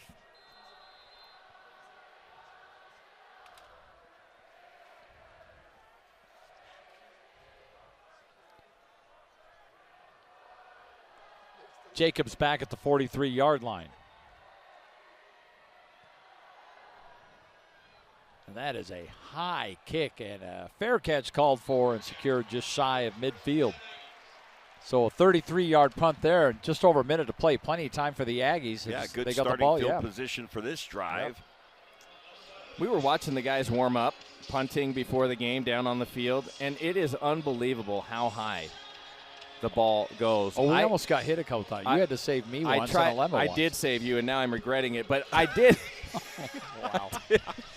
I did challenge Alema to catch one of those punts. That's so hard to do. I caught some punts in high school, and after the third time, I told Coach, I think kickoffs only. I'm done. Yeah. I'm only doing Do you remember when kickoffs. you and I were calling games for the Blaze, and they had that media day, in the and arena they had league. us try to go back and catch off the Nearly arena league off the impossible. net? Oh, you can't do it. Barnes, here he goes again. And Barnes, a first down all the way down inside the 40-yard line. Stop the clock long enough to move the chains. Yeah, got to get to the line quickly. Watch Pagan, number 11, as Barnes starts directing traffic and says, block him right there. And Pagan gives him a good block, and he's able to pick up a few more yards. 11 yards on that pickup. Now Barnes looking to throw downfield. Caught and out of bounds. Absolutely perfect move right there for Brady Boyd. Boyd catches that ball right in front of his head coach, Bronco Mendenhall. Get a look from Bryson Barnes, his point of view. 16 nice yards on that pickup. Just kept the foot in. They've only used about 6 or 7, well, maybe 10 seconds on this drive so far, and they're already down to the 25. And Barnes again, screen pass outside Jacobs. Jacobs out of bounds. Again, this is what you get with Bryson Barnes, who's got just so much experience. Yeah, complete command of the offense.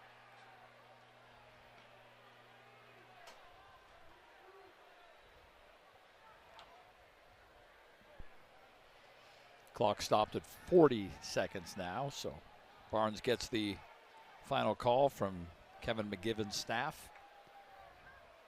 Second down. He's going to take off again. And Barnes cuts back again and just lays the wood.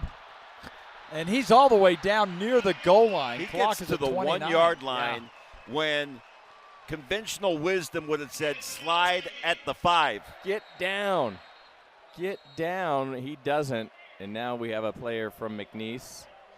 Well, he's left just a path maybe in slid his wake. at the 5 yard line. He says, no, sir. 18 yards on the pickup. Wow. Talk about finishing a run. Keenan Landry is the lineman that's down for McNeese. And Javen Davis put his shoulder in there. He took the worst of it, hitting Bryson Barnes.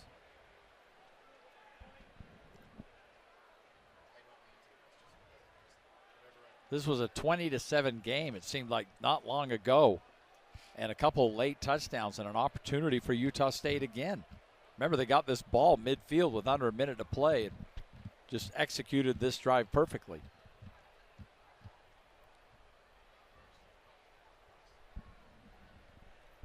The McNeese State player able to get up under his own power and see if he'll Landry's up. Get a little assistance off the field. How about Barnes' numbers now? 15 of 23, good percentage. 194 yards, good yardage. 2 touchdowns. All of this in the half. Oh, but he also has 11 carries for 101 yards. 100 yards on the in ground. the first half. And a touchdown. Well, he's been able to take advantage of these seams at the line of scrimmage. If he doesn't see anything open downfield, he takes off, and there's been a lot of running room. Javen Jacobs, about 8 yards deep. First and goal. Jacobs has it. Jacobs lowers the head, and Jacobs appears to be in the end zone. And there's the signal. It's another Aggie touchdown.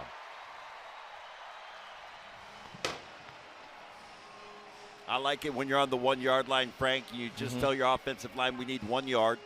You tell your running back, we need 1 yard. And I believe that we can get it. You put your running back about 8 yards deep. Let him get a full head of steam as he hits that line of scrimmage. And he gets in for the touchdown. That offensive line able to create a push and a nice little seam. This is Barnes' third career 100-yard rushing game, and he's done it before the half. That's phenomenal. 5 plays, 52 yards in 43 seconds. You know, Barnes is also the holder on the kicks. But that's a nice weapon to have in case you want to fake it. It is kind of a nice weapon to have unless you send a gunner after him just to take out the quarterback. You don't think that would happen a little? I don't know if I like the way you think, Frank. I mean, if I was a special teams coach and I saw the starting quarterback who's now hurt me for, you go 250 yards. How about the guys you saw us in the NFL with guys like Randall Cunningham or going way back Danny White that also punted. The quarterbacks who also punted. Yes. You don't see that anymore. No. And Randall Cunningham could crush a punt. Randall Cunningham was one of a kind. Yeah, he was. I actually worked in Vegas while he was at UNLV down there. Got to know him really well. And that kick into the end zone, so 22 seconds left for McNeese in this first half.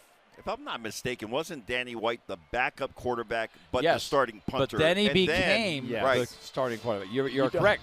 They had him punting, but even that's a great weapon to have your backup quarterback. I should have known that my Careful Dallas Cowboys trivia what are you talking about? would be jumped all over. It's like, let's talk about the Cowboys. But, dude, don't forget he coached the Blaze while we were doing that. How can I forget? No, of course. No one forgot that. No. Yeah, he was – I mean, that's my time. That's my Cowboys, having grown up in Dallas. But, yeah, you really just don't see that anymore. Pretty sure McNeese State is going to be they're going to let this satisfied letting this thing run out. That's going to do it. What a half for the Aggies, guys, and what a half for Bryson Barnes. Going over 100 yards for the third time in his career, and we're only at halftime. The only question that remains now is, do the Aggies keep their foot on the gas in the second half? And how long does Bryson play? Yeah, we may get a chance to see Jacob Conover. That's a familiar name. Yep. Well, we talk about all the transfers from Utah and BYU.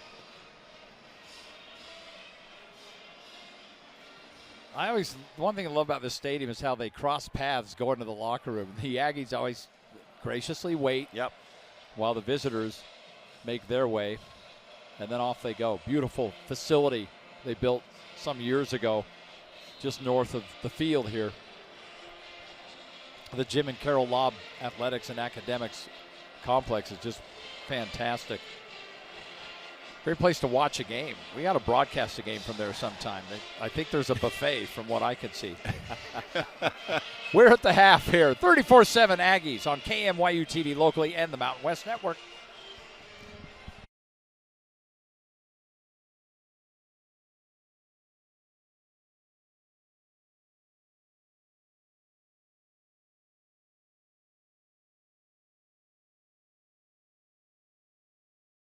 As sports fans, we may cheer for different teams, but there's one thing that we can all agree on.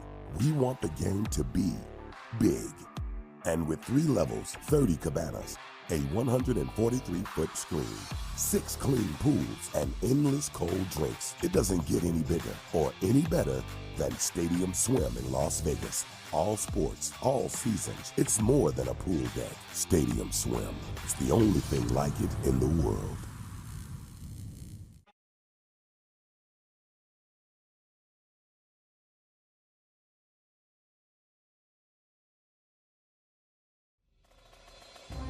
When Gary Anderson became the Utah State football coach in 2009, the Aggies had been through 11 straight losing seasons and had not reached a bowl game in 12 years.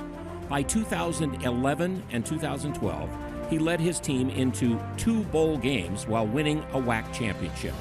The Aggies of 2012 became one of the school's best teams ever, finishing 11-2 and setting an Aggie record for most wins in a season. In Gary's coaching, spanning more than 5 years, Anderson established a foundation of sustained success and changed the course of Aggie football forever. When I got the call to know the Hall of Fame was a possibility for myself and my family, I'll never forget where I was. I'll never forget the moment.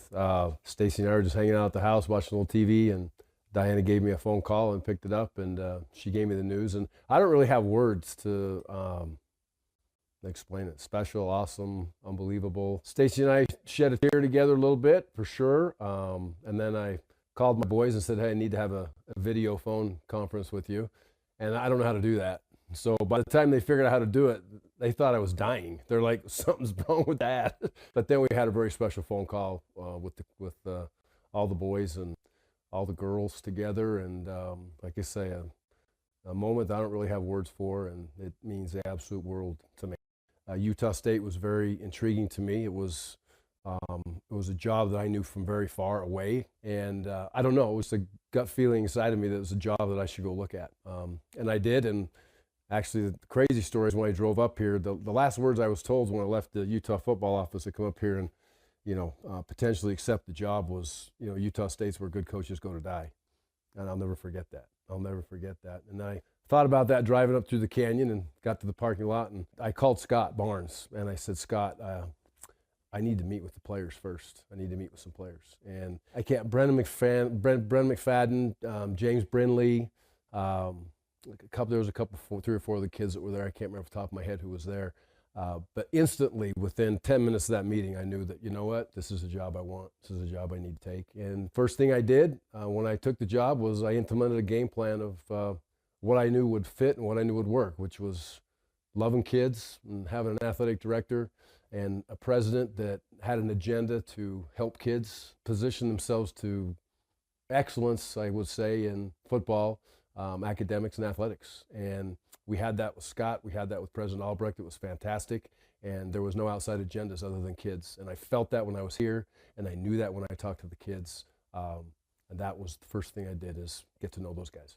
The Hawaii game was an amazing moment. It's burned into my head forever. I can remember that thing from halftime to the end of that game, and then walking off that field was unbelievable. We were down 28-7 at halftime. And one of the ironic things is you can go back and it's you can still see it on TV. They decided to, and a flipping point or not, whatever it was, when Chucky went down, it got pretty chippy in a bad way. And there was a lot of things that were said to Chucky on the sidelines that wasn't very sportsmanlike. And our kids took that deeply, deeply personal.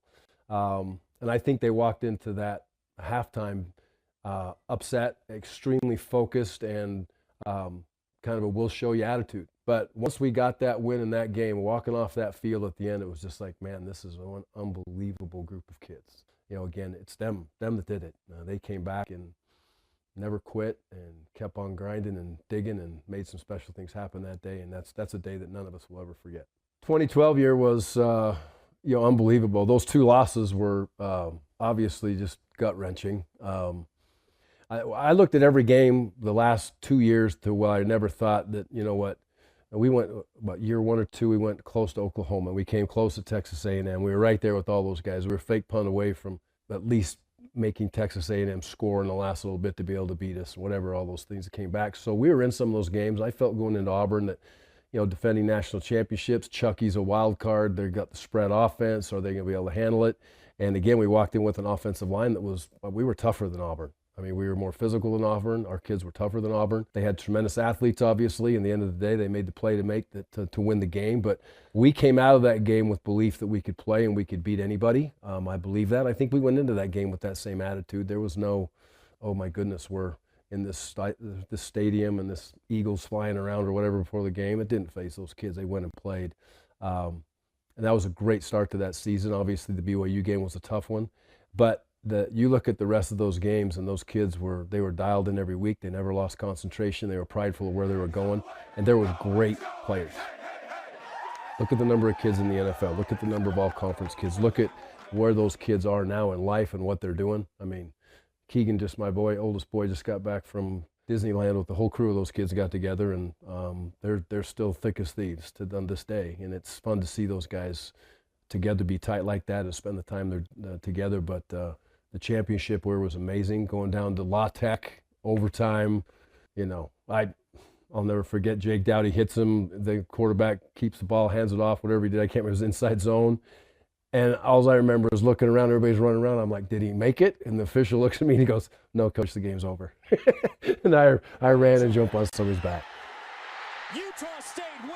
Yeah, when I took the Wisconsin job, there were so many rumors for such a long time about other jobs, and I had turned down 2 or 3 other jobs to stay at Utah State, and that was I was going to stay. And then Wisconsin kind of jumped out, and I called Zach Nyborg, my DFO, told staff, told Scott we were going to go to Wisconsin, and we were flying out the next morning, basically, and leaving. So I told Zach, I said, Zach, I got to call these kids, man. So he came over and we started calling, and I actually got most of them before anybody else talked to them, and I asked them to let me keep calling, so it wasn't like everybody knew. And I don't know, I couldn't tell you if there was a kid I missed, but there wasn't a kid I didn't call, and I kept trying to call until I got a hold of them. And I think if I didn't get them all, I got 99% of them. And that was just important to me to be able to just say goodbye at that point. Utah State was very special to me. The opportunity to come back and be the head coach was something that Yeah, I never even asked any questions. I just said yes. I didn't care about a dollar figure. I didn't care about anything. And I wasn't looking to be a head coach again. I really was not, but this was my school. That was a great year going to the Frisco Bowl. We had some great players. It's fun to get to know those kids for a year, go through a whole cycle with them, get to a bowl game. Been nice to have won that bowl game, but there was a lot of transition that went through from obviously when Matt left to the first year. Again, it was another special group of kids. Typical Utah State group of kids, tough guys, want to play hard, want to prove you wrong. And we had some very talented kids, obviously with Jordan, gave you an opportunity to do something special every single week. And he's proven how great of a player he is, and more importantly, how great of a person and a kid he is. But that was a fun year. Then what happened with COVID and the crazy year and all the stuff that came with that. And again, I go back that if at Utah State, if we are together and not fractured as a fan base and as a group and as administrators and a group of people, we have the agenda. The agenda is kids. The agendas be our student athletes and our student body. And if we do that, we got a chance to be pretty special. So hopefully we're on our way.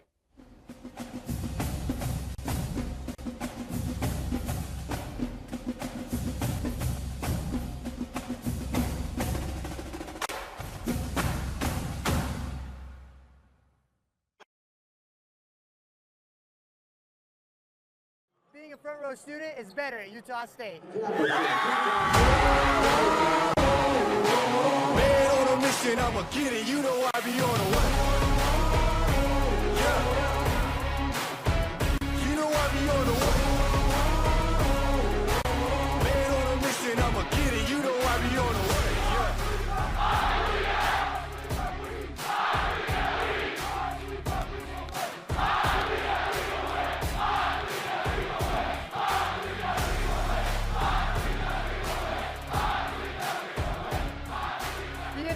We'll save you a spot.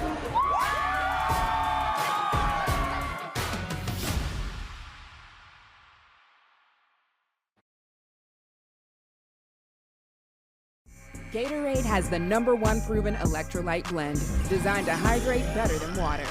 Made to rehydrate, replenish, and refuel, so you can lose more sweat and earn a place in history.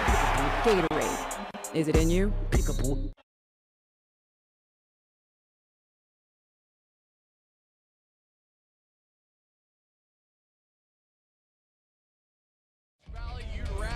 Than right here at Maverick Stadium. It's Utah State, it's Air Force, another battle with the Academy on tap for this evening.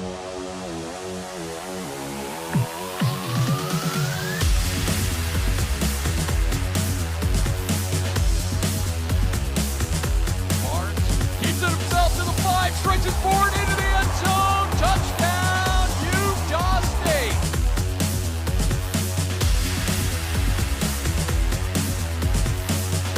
Quarterback draw, that other man wide open to the 25, to the 20, 10, 5, touchdown.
Your one stop for all college sports is the brand new Varsity Network website, thevarsitynetwork.com. Keep up with your favorite teams and the rest of college sports no matter where you are with thevarsitynetwork.com. Be sure to check out the Varsity Network website.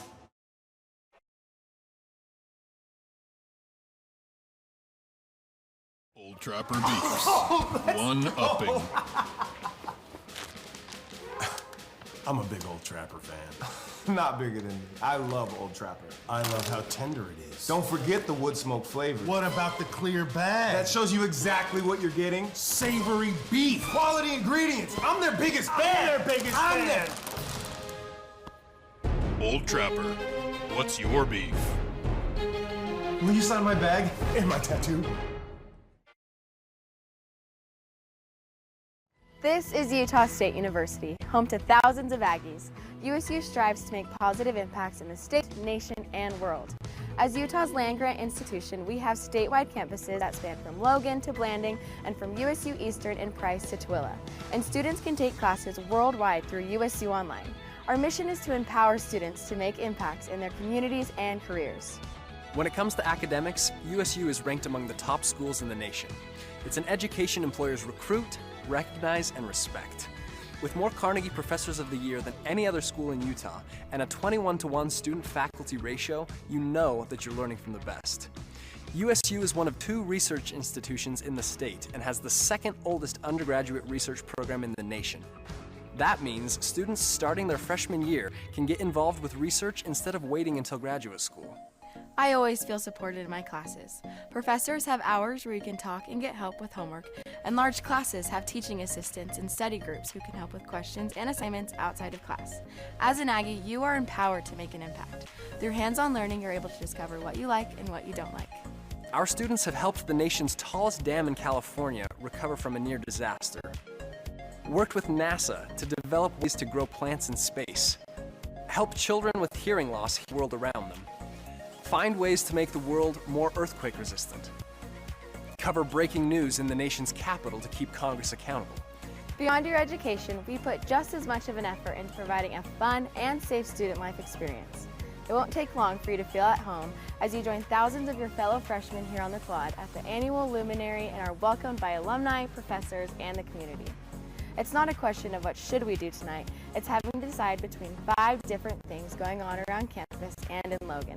Join classmates at weeks of welcome, shake out your nerves at the Howl, or go to Put and relax with music, art, poetry, and beverages. And with 16 Division I teams and one of the best student sections in the nation, cheering on our Aggies is a must. Attending as many USU games as you can starting your first year will quickly turn you into a die-hard Aggie fan. And it's a great way to stay connected to the university long after you've graduated. Another important part of USU is becoming a true Aggie, one of USU's longest standing traditions. To make it official, on homecoming night, kiss another Aggie on A. Old Main Tower lights the A-Blue on victory nights. Most athletic wins and celebrated over Aggie ice cream created by USU's award-winning creamer. Hundreds of campus and community events, there's always something going on and tons of ways to meet new people. USU really becomes a home away from home. When I came to campus, I made tons of new friends through events and clubs. Not only am I able to roll out of bed and get to club minutes, but I'm close to all of the action. At Central Suites, I was able to the freshman stampede right outside my building and rush the football field for the first home game. We are consistently ranked as one of the most beautiful colleges in Utah. Surrounded by mountain ranges and Logan Canyon in our backyard, we have access to everything the outdoors can offer. Within a few minutes from campus, you can hike, camp, rock climb, mountain bike, ski, kayak, paddleboard, or just hang out around a bonfire roasting s'mores. You can even rent equipment from USU's outdoor programs and go on an organized trip. When I can't make it to the canyon, I like to use the Aggie Recreation Center. It's close to where I live, I can go right before class, and there are plenty of options to get a good workout. Although we are known for our outdoor culture, the arts are a huge part of Logan. The city has its own opera company, a performing arts theater, art gallery, museums, and more. Local bands also perform at venues downtown. Logan is a true college town, and you really start to feel like you are part of the community. As an Aggie, you'll receive more than a diploma. You'll graduate with an education backed by hands-on research and experience. If you have any questions, check out our website or come visit us here on campus. We'd love to give you a glimpse of what life is like as an Aggie.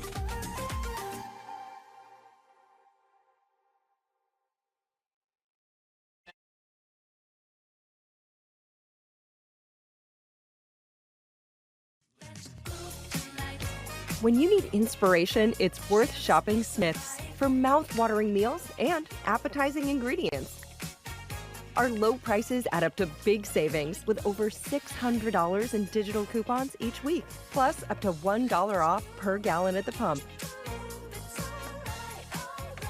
At Smith's, you always get big flavors and big savings. Smith's. Fresh for everyone.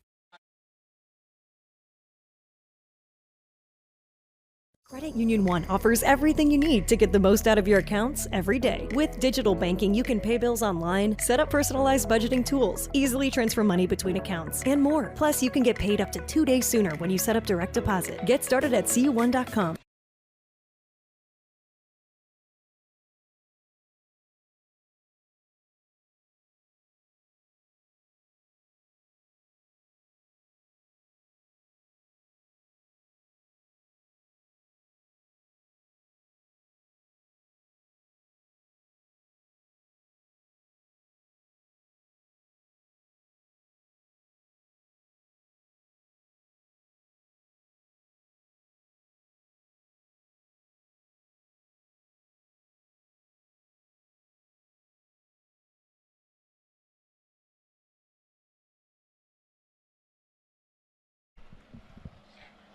Welcome back to Logan, Utah. The Aggies and the Cowboys 34-7 as we start the second half. Cowboys to get the ball first. And what a half it was for Utah State, guys, especially Bryson Barnes. Great first half for Bryson Barnes, over 100 yards on the ground. He was very effective in the passing game. And if you're McNeese State, I'm curious what the conversation was like in the locker room, but they've got to get some offense going here. They've had little moments where they shined.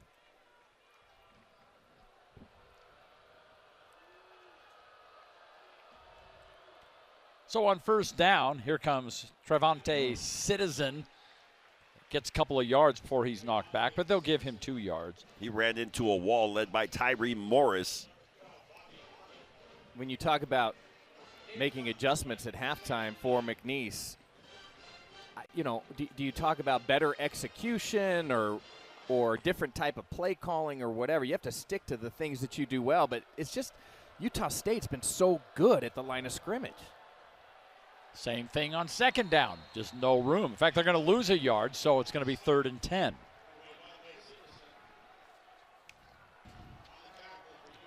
Good to be broadcasting Aggie football again this year here on KMYU locally and the Mountain West Network. Bobby Arnold coming in from his safety position.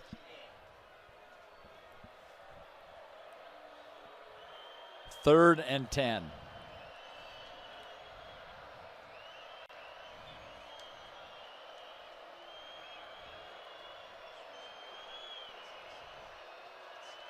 And Jake Strong to throw, looking left the whole way. Oh, that is nearly picked off. And that ball was up for grabs. That was Arnold once again. He just got in the backfield, this time dropping back in coverage and gets a hand on the ball. Arnold was actually covering a different receiver, but saw the pass and dropped off of the receiver, nearly picking the ball off. So that didn't take long. The Aggies are going to get the ball back as Jacob standing at his 35-yard line, awaiting the punt of Fabrizio Pinton, and here we go. Oh, that was nearly blocked, but a great kick. And fair catch called for, and the Aggies will bring the offense out at the 32-yard line. 42-yard punt.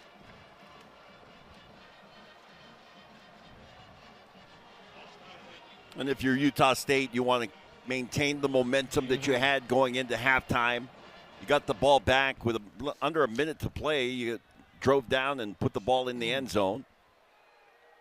Between Miles Davis and Bryson Barnes, they were able to get a lot of that on the ground.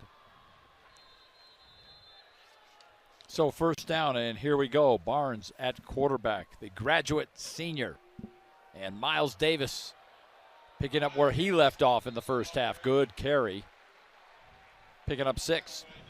Miles does a nice job of allowing his receiver out on that wide side to set up that block and cut underneath. Sometimes, running backs, when they get out there, they can't decide whether they're going to go around the outside and turn the corner or turn it up, and they end up running into the receiver who's making the block. That time, Miles Davis did a great job. Sometimes it's hard being patient, letting that block.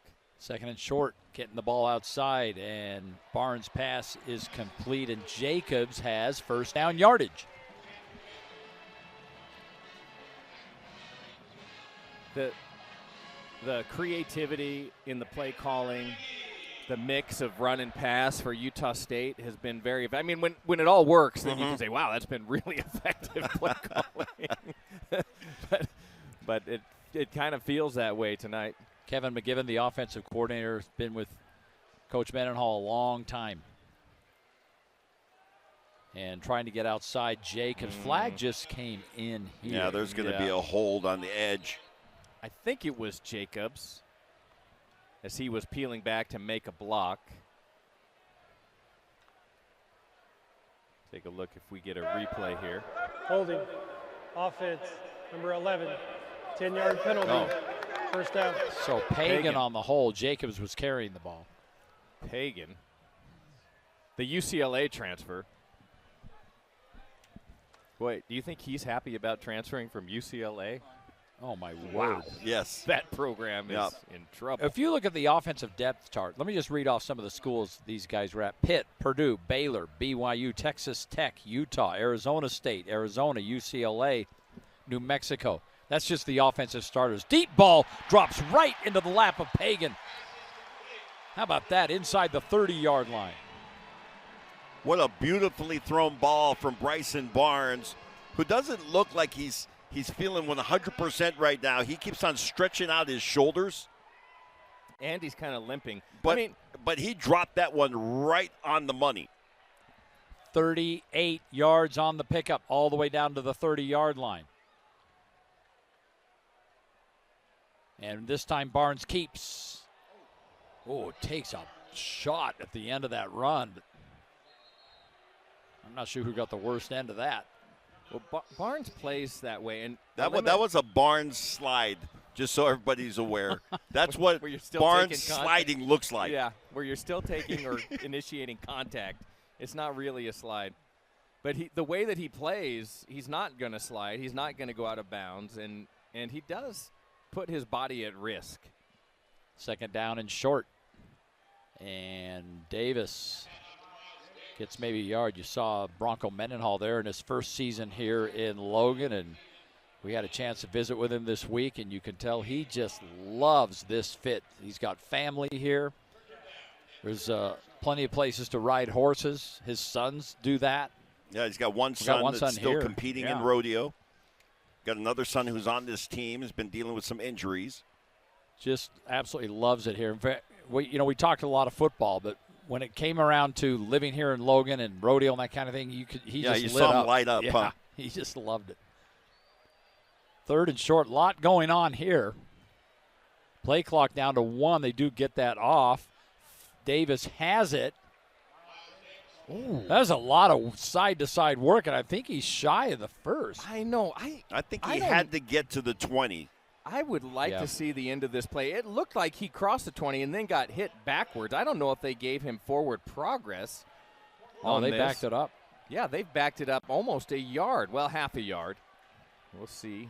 The Broncos going to leave the offense out there, obviously, this close. 4th and a half a yard, and substitutions all over the place. I don't think that Utah State subs, so they can snap the ball whenever they want. Oh, what a great fake. Barnes keeps it, and Barnes cuts it back, and he's into the end zone. Give him another touchdown. 21 yards. Somebody pull up the career stats for Bryson Barnes, because he is on his way to a record-setting night on the ground. Are you asking the sources? And into the end zone. Yeah, that wasn't like just directed generally. That's really to one guy in the booth.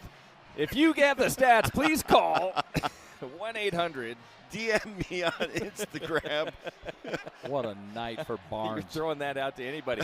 I love that play call. And you saw that McNeese State came in and they bunched everyone at the line of scrimmage on 4th and half a yard. That perfect play fake, nobody home to stop Barnes. Point after is up and good. So 41-7 on a career high 193 yards. That's his career high. Right. Tonight he's got 128 rushing.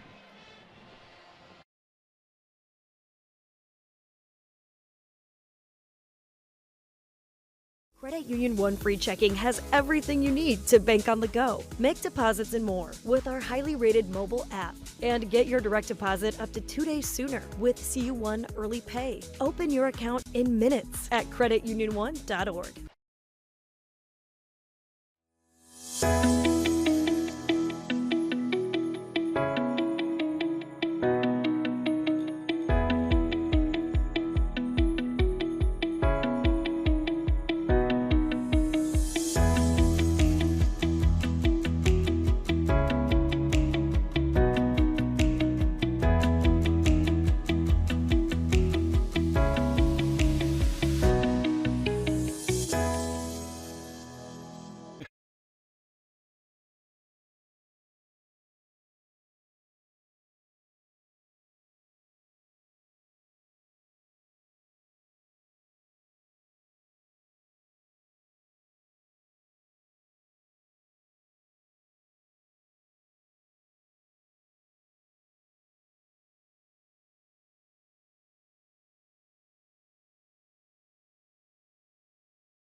Back here in Logan, Utah, on a beautiful night for football, and the Aggies dominating McNeese. It was a close game for a quarter and somewhat early into the second quarter, but they've really taken control since then. Utah State on their sideline has a little celebration for the kickoff. For the kickoff here. And Another a fair catch. McNeese has been very conservative. Very conservative. Yeah, they fair caught a couple of kickoffs tonight. 8 plays, 69 yards on that last drive, by the way, in 4 minutes. Are we at the point in our relationship where I'm finishing your sentences? Something like That's that. disturbing. It's a little. I don't know how I feel about that. I don't know if that is disturbing or the fact that I don't really care that's disturbing. Well, we certainly are at that point in our relationship. Beyond caring. Back comes Jake Strong and the McNeese Cowboys on offense. And Strong drops to throw. Ooh, sidearms that ball over to Senegal. And he's upended after a pickup of 6. He's targeted Senegal a few times tonight without a lot of success. Yeah, especially early in that first half. Missed him a couple of times. But that's a good play on first down, getting ahead of the chains. 2nd and 4. And this time they'll try to get it on the ground with Ham. And he's got a first down. Oh. I know you were thinking the ball came out. It looked like the ball shifted as he went down, but it did not. He picked up a nice first down right there. Yeah, he grabbed it. No, he was down anyway. He was. So a first down for the Cowboys. And again, Ham. Left side of that line, testing that out, gets a little over 3. McNeese State now getting a little bit of a push at the offensive line. That's 3 productive plays in a row. About 4 yards on that first down carry. And they just really have struggled offensively. And, you know, again, Jake Strong coming off a great game last week, albeit in a loss, and was able to get the conference offensive player of the week honors because of his play. We got some movement, as the Aggies pointed out.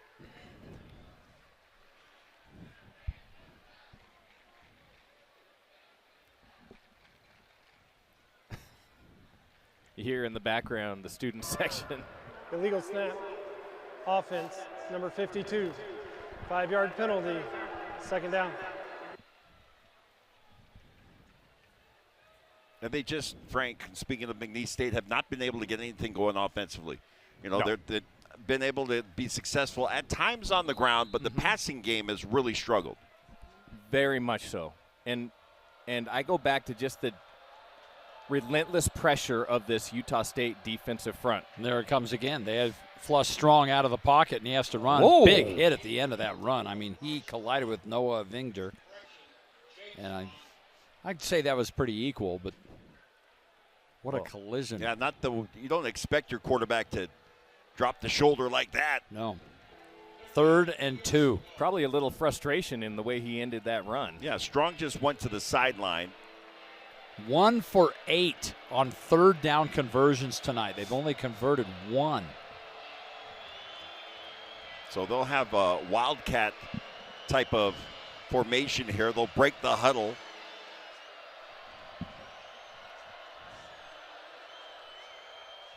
And keeping and I don't think he got there. Oh, I do not think so. Tyree Morris wrapped him up.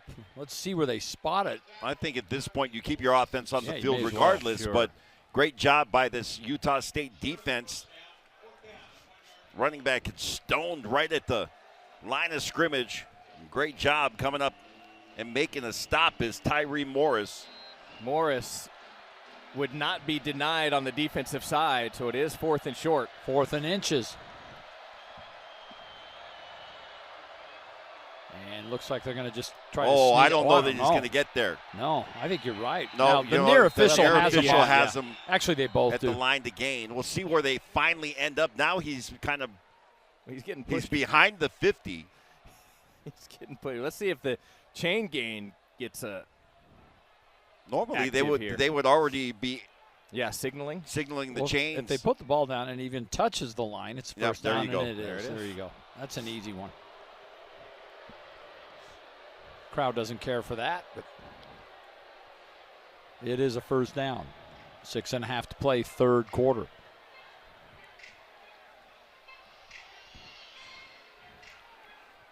Bronco Mendenhall still talking to the line judge on this side. He didn't love it. Oh, nearly tackled the backfield. Thompson ultimately does end up losing a yard. William Holmes was on that backside pursuit, as he has been several times in this game tonight. Yeah, we said it earlier. You leave that guy unblocked. Because you think, he's not going to get to the play. Never going to get to the play, but what a motor. Runs it down from behind. 2nd and 10. I think they lost a little based on the they did spot. about half a yard.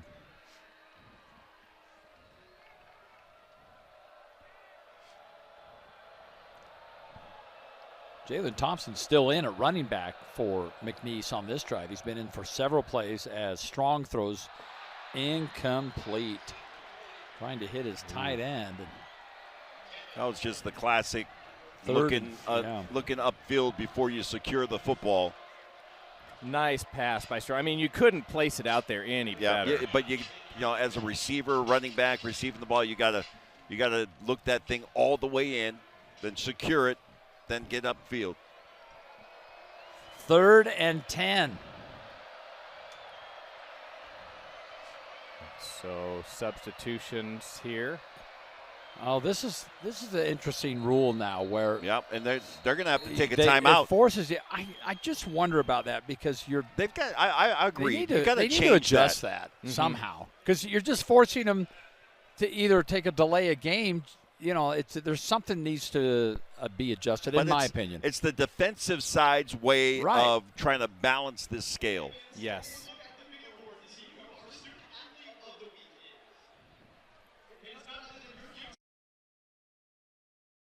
Old Trapper Beefs. Energy emergency.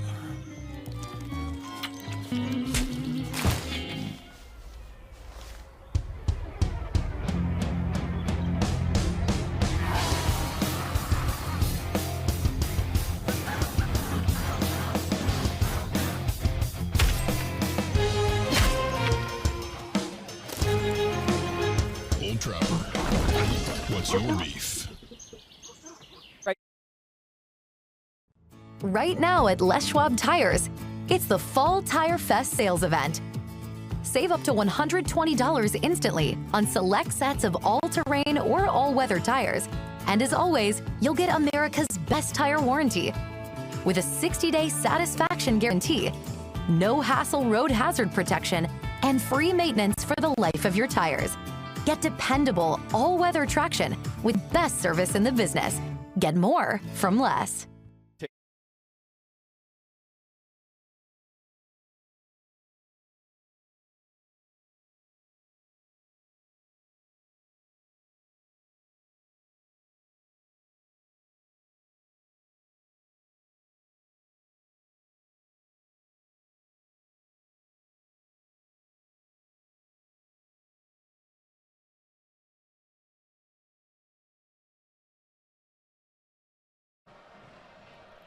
We are back 41-7. Aggies leading, but the Cowboys trying to keep this drive alive on a 3rd and 10. Jake Strong at quarterback, the sophomore.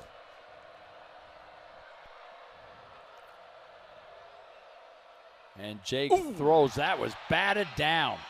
And Noah Avenger knocks that one down.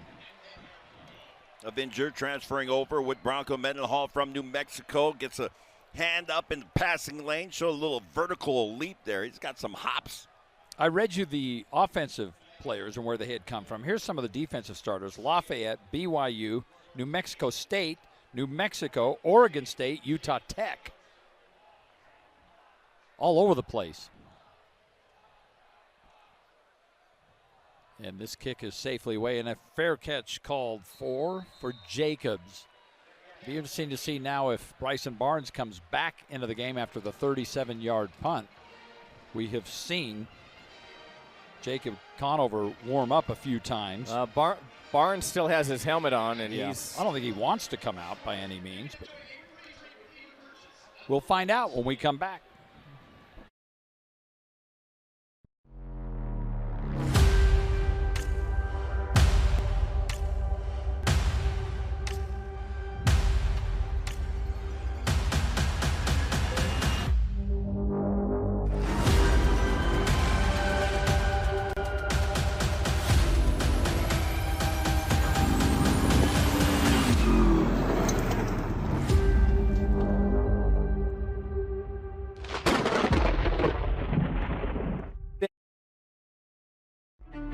With the Mountain West app, it's your game, your way.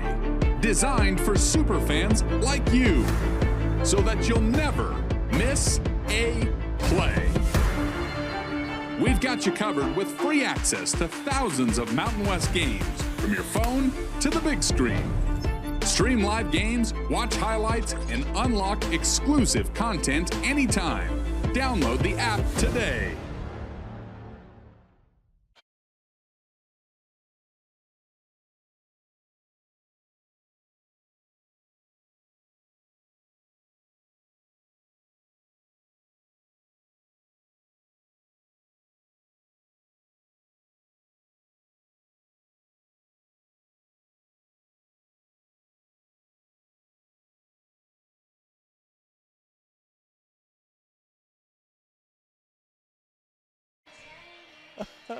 Welcome back here to Logan. Just an interesting note here. This starting position for Utah State represents their worst starting field position of the game. They've been averaging at their own 30. So we'll see what they do here at the 10-yard line. And Barnes still in the game, but he goes in motion. And the direct snap. And Anthony Garcia. Good yardage there. That was very interesting, Dave, but I have to be honest, I was watching the Kiss Cam because Kiss Making Cams sure nothing this dangerous, year have been wow. It's been a little bit of an adventure with the Kiss Cam. If it finds its way up here, definitely drop to the floor. 2nd and 3. And already the Aggie. Oh, look at Barnes gets out there. He's lead blocking. He blocked a couple of guys. Missed one, but And then ends up all the way up near midfield. And so much for that worst starting Here's position. the thing. Oh, this play is designed to go right off the guard. Yeah. He saw that the hole was clogged up, so he bounces it outside, and Bryson Barnes says, I'm down with this. Let's go. 23 yards on the pickup. You know what you said? Like, he carries out every fake, and so he's just carrying out his fake, and all of a sudden, his running back is right behind him. And you know what he go said? throw a block. He said, bet. That's Let's unreal. go. What a tough kid. Deep ball. Wide open and caught. Man, did Pagan have his man beat or what? That was a beautifully thrown ball by Bryson Barnes, who is just racking up the stats in this game, both on the ground and in the air. Drops this one right on the money. How about 50 yards on the money? The reigning conference offensive player of the week is putting on a show. Boy, he sure is doing everything. Scoring, running, throwing, blocking, going to the corner, and it's another touchdown for Brady Boyd and the Aggies. Well, you said it, 11, putting on a show. Another perfectly thrown ball. A little separation in the corner of the end zone for Brady Boyd. Well, Bryson Barnes is putting on a show, and he's been fantastic tonight. Take nothing away from the performance of Bryson Barnes, but I think we have to look at what's happening up front as well, because he has had very little harassment tonight in the offensive backfield. Oh, and he's also the holder on the point after.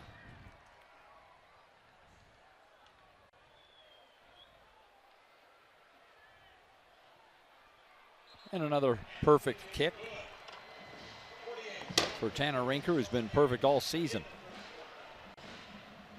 You know what they haven't done this year that they've done in years past? We used to count them up as the push-ups. You notice that? Yeah. I haven't seen any tonight. Well, we'll keep our eye. In fact, if we look Yeah, in I've been the watching north over. end zone right now, the push-ups are happening. Oh, yeah. No, so they're you doing asked push-ups. for it, you I'm got not- it, Fox. Yeah. Okay, I They're see. doing It's it. kind of hidden over. Oh, it's one guy on a board. Well, it's I the see. ROTC group that Okay. is down there in the north end zone. But you remember that they had a whole group. The cheerleaders were doing That's it a for lot. while. I mean, Yeah. I'm not going to ask Frank to do the math on this. I'll probably ask Tyson. Yeah, our stats ask the guy. sources. Yeah. 48 points, right? And there was no How many field goals, all push-ups? touchdowns? Yeah, All all touchdowns. touchdowns. Yeah, How many but push-ups one would that missed be? One point missed after. PAT, so at one point it was only an addition of 6. Yeah. We'll get that number, Oh, too. he's working on it already. Our viewing audience here in a moment. Hey, Tyson, carry the one on that. Last week, Barnes had 2 passing TDs, 3 rushing TDs. This week, he has 3 rushing TDs, 2 passing TDs. Just absolutely unloading tonight. 393 yards passing, 13 carries. He's been everywhere. He's had a terrific night, no Yeah. question about it. So 5 TDs each in the last 2 games, 10 total. 189 push-ups is what you're required to do when you hit your 48th point, and they're all Wow. touchdowns. Wow. That is something. It's off by a point because they missed the 1 point after. All right, here we go. First down, and Jake Strong and the Cowboys. And Jake looking downfield. Oh, I think he might have been out of bounds on that one. There's a flag out. That's an interesting place for a flag. I Yeah, wonder if there was. I think it's going to be offensive pass interference. Well, he definitely got some separation. I can tell you, if you're looking down on the field and just trying to figure out what the body language is from players, Noah Flores is saying that is pass interference on the offense, Yeah. just so you know. And they're already walking that way. He's immediately telling Coach Mendenhall, because Coach Mendenhall is saying, why is there a flag in my defensive backfield? So he's just letting him know, hey, Coach, that's offensive. I was clean on that. We'll see the call here. After review, the pass was incomplete. Pass interference. Wow. Offense. The penalty's half the distance to the goal line. It'll be first down. Pushes them all the way back to the 12-yard line.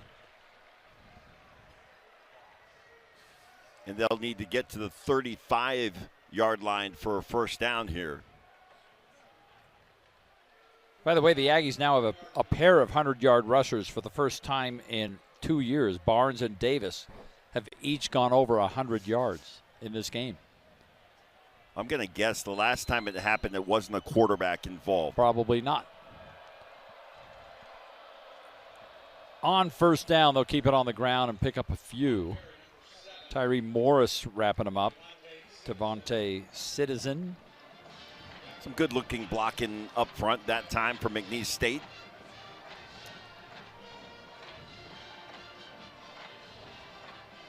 Yeah, McNeese State has just been behind the chains all night. 2nd and 18.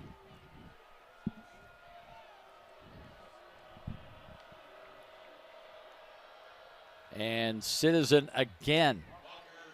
Not yet back to the original line of scrimmage, so a 3rd and 13 coming up, and a flag just came in late. Yeah, some sort of personal foul. That's going to go, I believe, against Hamblin 4 on the Utah State side. I think that he got caught in a retaliation. Hamblin, a transfer from Utah Tech. Played his high school ball at Syracuse High School. After the play was over, unsportsmanlike conduct, defense number 4, his first of the game, 15-yard penalty, and an automatic first down. You know, Frank Lemon and I call a lot of high school games here in Utah, and we've called Hamblin many times at Syracuse. He was about a 3-year starter up there.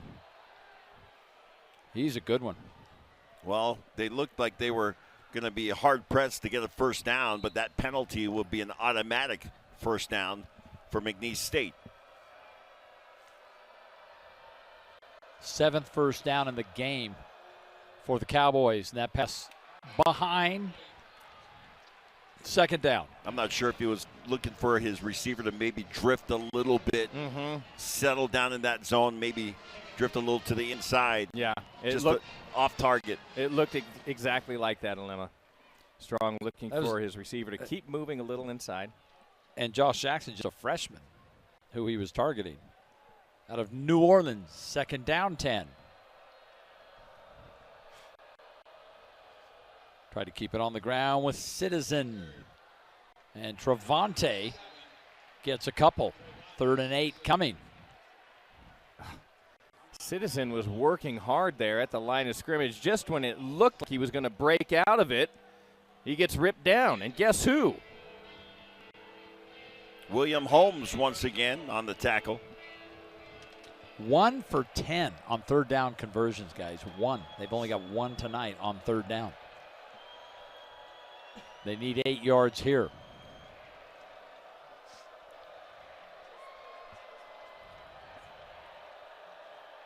Colby Ham in the backfield to provide a little protection for Strong, and Strong's going to take off. He's got a lot of room, and he's got a first down. And as he crosses midfield. All right, so McNeese State utilizing that penalty to keep some momentum here. Another first down on this drive.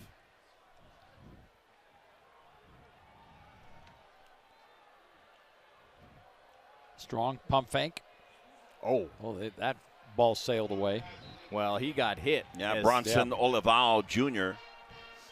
That's the son of Kautai Olivao. Kautai Olivao has one of the great hits of all time in the Holy War history. That is the truth. On Ronnie Jenkins at Rice Stadium at the time. I believe it was still Rice Stadium. It would probably be an illegal hit today. Oh, no, for sure. Yeah. It would probably Not be back flagged then. now, but then, man, what a hit. Olivao, another one of the players you asked Bronco about, immediately just gushing about him. Colby Ham on the carry. Driven back, but first picks up 3. And to your point about the compliments that Bronco Mendenhall was making of his players, it wasn't so much the football side of it as the personal side of it. Talked about Olivao being a great spiritual leader. Yeah, of course, his father was a great football player, but he's very active in the LDS faith as Bronson was growing up. Another pump fake firing downfield, and that's caught for a first down. Yeah, he mentioned that he and Olivao had actually spoken together at some church functions as well. at what they refer to as a fireside, which is a church talk that is given in the local communities. And they do that sometimes when they're here locally or if they're traveling. When he was at BYU, Bronco Mendenhall, that was a tradition that they would, on the road, do firesides and I give think they talks. still do some of that. Yeah. 7th snap this entire night for McNeese that's in Utah State territory. That's it, the 7th one. That's how good this Utah State defense has played. That's Colby Ham on the carry there on first down. And that's the end of the third. So the Aggies continue to put the pressure on the Cowboys, leading at 48-7 with 1 quarter to play here in Logan on a beautiful night for football here on KMYU TV locally and on the Mountain West Network.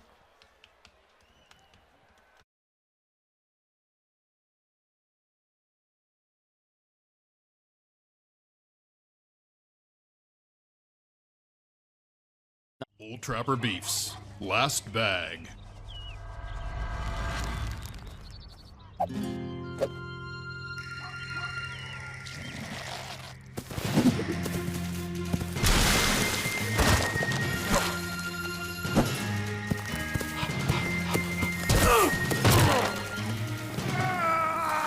You know there's plenty for both of you. Old Trapper, what's your beef?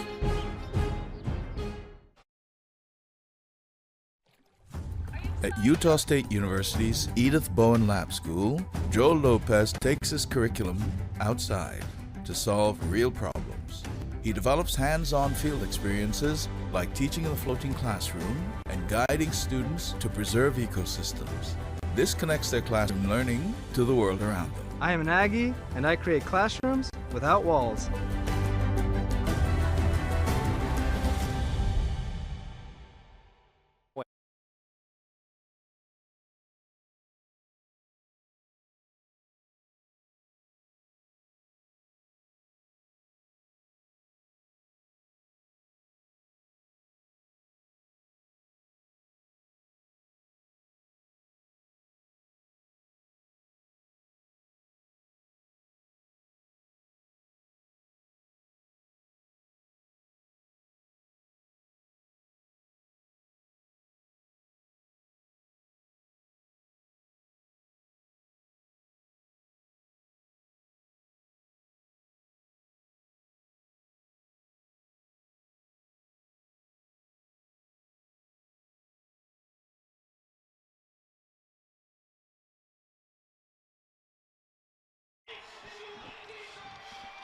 We are back as we head to the fourth quarter. The current drive for McNeese, the longest in terms of plays. This is the 10th play of the drive, 49 yards in 3.5 minutes.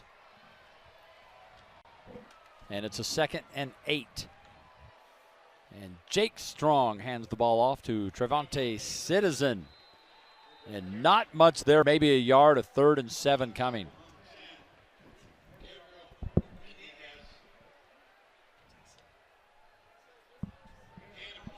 Beniguez, one of the Aggies in on the stop. Bring up a 3rd down and about 6 or 7.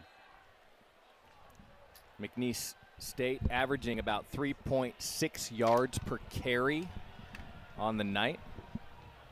And that includes that big 51-yard right, jaunt. 2 for 2 on this drive on 3rd downs. And Strong. Ooh. There's a big pile, but he's well short. It's going to be about a 4th and 4. Nice spin move by Strong. Picking up a couple extra yards, but looks like they have no interest in the kicking game right now. Not at all. 4th and 4. Actually, where the box is placed, it looks closer to a 4th and 5, but here we go. So Strong has an empty backfield.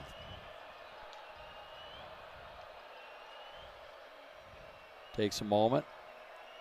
Looks up at his offensive coordinator, Tyler Bilfing, and here we go.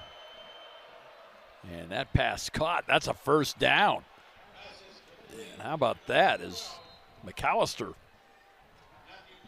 McAllister did a great job just getting inside position on his release. And Strong delivers a strike. Nice execution right there. Good protection up front for Strong. Has a passing lane, and he puts it on his receiver's body. Nice drive right here by the Cowboys. Yeah, how about 2 for 2 on fourth downs on this drive? They can get a first down at about the 2-yard line. And Strong, plenty of time going to the end zone and broken up at the last second. Good defensive play there for the Aggies. Mays gets in the way of that one. Looks like he might have actually had an opportunity to make a play on that ball. Yeah, D'Angelo Mays was able to get a hand on it.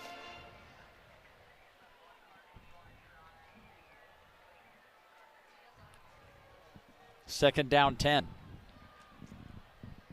14th play of this drive. What a drive. It's by far the best drive they've had all night.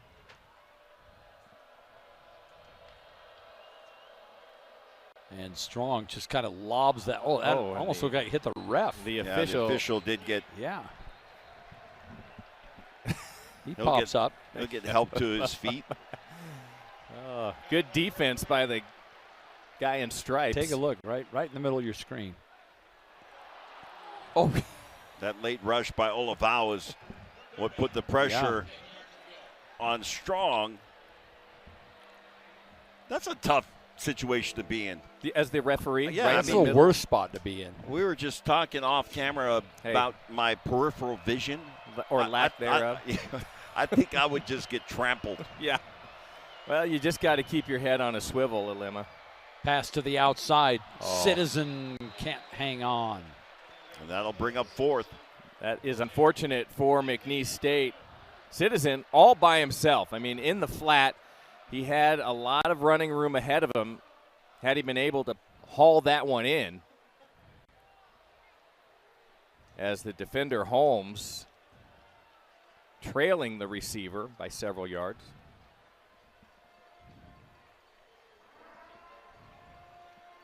Big fourth down right here. They can pick up a first inside the 2-yard line.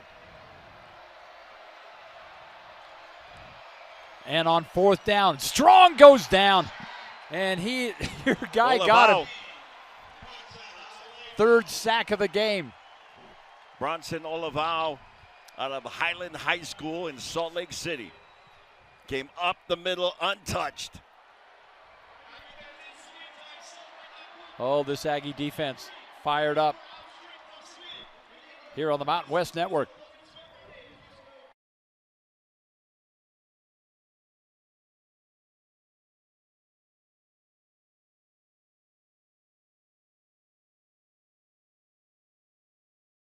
Hey, limit the Spirit Club.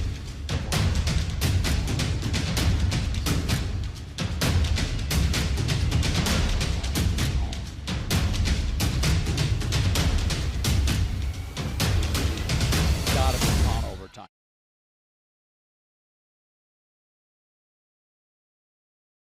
As sports fans, we may cheer for different teams, but there's one thing that we can all agree on. We want the game to be big.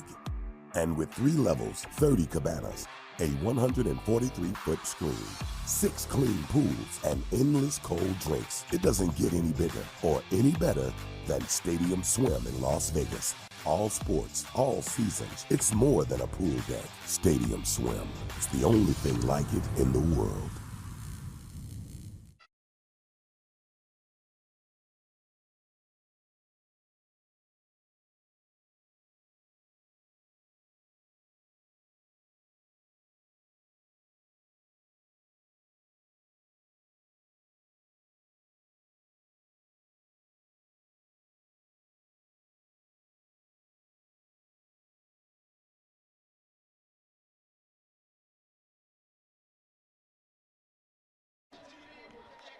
Back here in Logan, and 48-7 is enough of a score where Bronco Mendenhall has decided to sit down Bryson Barnes, who's had a great night, and Jacob Conover takes over. Also a graduate assistant, and Alema, he's been well-traveled.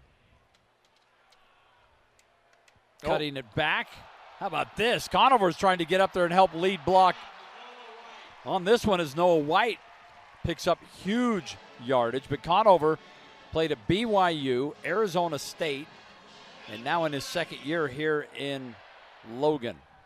Final numbers for Barnes, 293 yards and 3 touchdowns passing, 128 yards and 2 touchdowns rushing. So it's second game in a row with a total of 5 touchdowns. And Conover throws the ball well out of bounds, trying to hit Davis. Barnes hasn't taken his helmet off. And he was kind of like warming up still on the sideline. I wonder if he's well, maybe he's going to go in another position. Maybe he like doesn't. Tight end. Yeah. Well, I would put him like at offensive guard. Coach, I want to do something. Come on, Coach. Second down. They should put him in an ice bath. Conover out of Chandler, Arizona. And White again gets a couple as the Aggies putting the finishing touches on this one. We still have over 11 minutes to play, though, in this game. Yeah, Noah White, by the way, just a freshman, getting an opportunity to see some time on the field in the backfield here. This is a great opportunity early in the season for some of your younger players to get some experience, real game experience.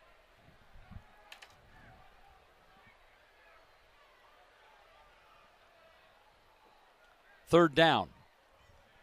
And Conover is going to try to run for this. And he's going to be a couple of yards shy. So do they leave? Nope, they're going to run the punt team out there.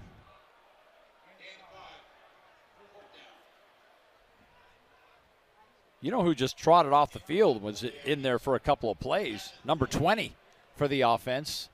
Is that Tate Kerr? Tate Kerr, whose father is the head coach of Corner Canyon. You know, it's interesting that you mentioned the him. most successful high school coaches in Utah history. Yeah. Without a doubt.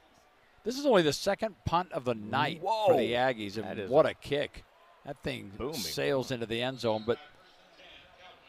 But Eric Kerr has 2 sons playing college football, one at Weber State, that's Noah, and then Tate is here. And then he's still got 1 son. His youngest is playing he's at Corner Canyon. And a nephew. And a nephew. At Corner Canyon. It's a never-ending line of cares. By the way, I was talking to the strength and conditioning coach here at Utah State before the game and talking about different training techniques, and I ended up the conversation by saying, who on the Aggies is pound for pound the strongest player on the team? And she pointed out to a kid warming up, number 20. I said, well, who is that? And she said, that's Tate Kerr. The strongest kid. I can tell you this, that the weight room workouts for Corner Canyon are legendary. I think. And Coach Kerr is in there leading the way, and you can guarantee if he's leading the way with the rest of the team, his sons are right there.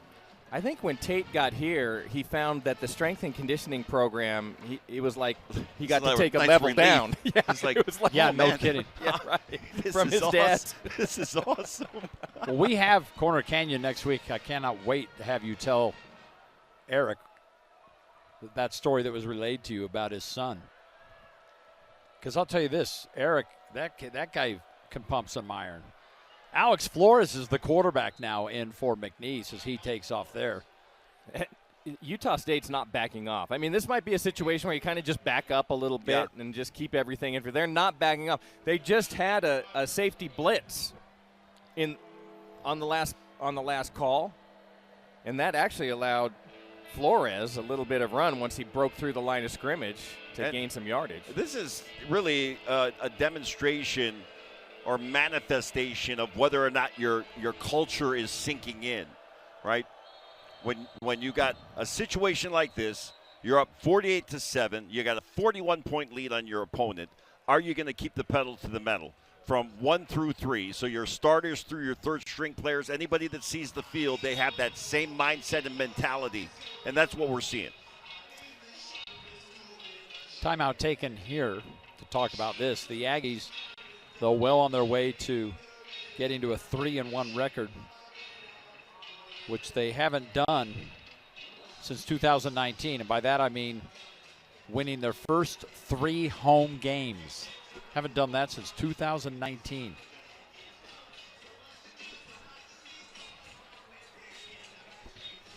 And they, of course, won their opener against UTEP 28-16. They beat Air Force here last week 49-30.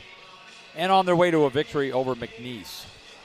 And if you were watching on the Mountain West Network, the halftime show, you saw Gary Anderson, former Utah State head coach, who had great success here. Yes, he did. Leaving for Oregon State. And, well, he went to Wisconsin first, and then Oregon State. And now assistant at BYU. But he was honored in the Hall of Fame here last week and got a ton of support, obviously, from Utah State. But he was a longtime Utah assistant coach. Yep, very now good. At BYU. And so all through the Valley, there was great support for Gary Anderson. Mm-hmm. One of the great defensive coordinators at Utah. Who preceded Kalani Sitake and then now Morgan Scalley. Now Morgan Scalley. There was kind of this Utah. Between Coach Sitake and there was kind of this transition period on the defensive side, and then Morgan Scalley took over. Pass outside caught. And Jesse Campbell gets 4. Flores has done a nice job on this drive. I know it's late in the game and there's this big discrepancy in the score, but Flores taking a shot here. Well, it's his moment. It sure is.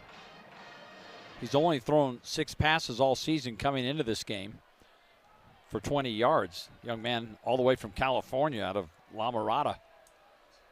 2nd and 6. And Jaden Thompson. Jalen gets maybe a couple, so another 3rd down coming. And there's a player down on the field for McNeese. I don't know. It looks like he may be cramping. We'll hope that's the issue.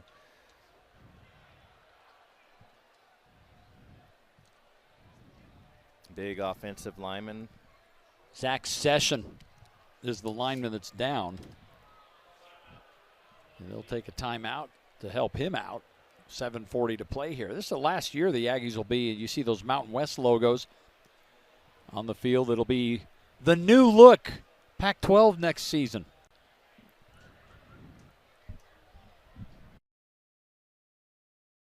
You can have live college sports in your hand this year with the brand new Varsity Network app. Hear live, play-by-play, and keep up with your favorite teams and audio broadcasts no matter where you are with this free new app. Be sure to download the Varsity Network app today. This March, you can listen to exclusive Westwood One coverage of the NCAA men's and women's basketball tournaments for free on the Varsity app. Powered by Learfield. Listen to every game at a truly unique listening experience. It's all free. Search NCAA Championships.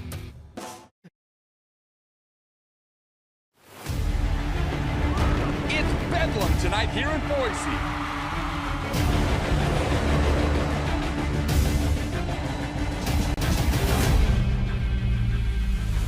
The crowd is pumping at the pit. This place is electric.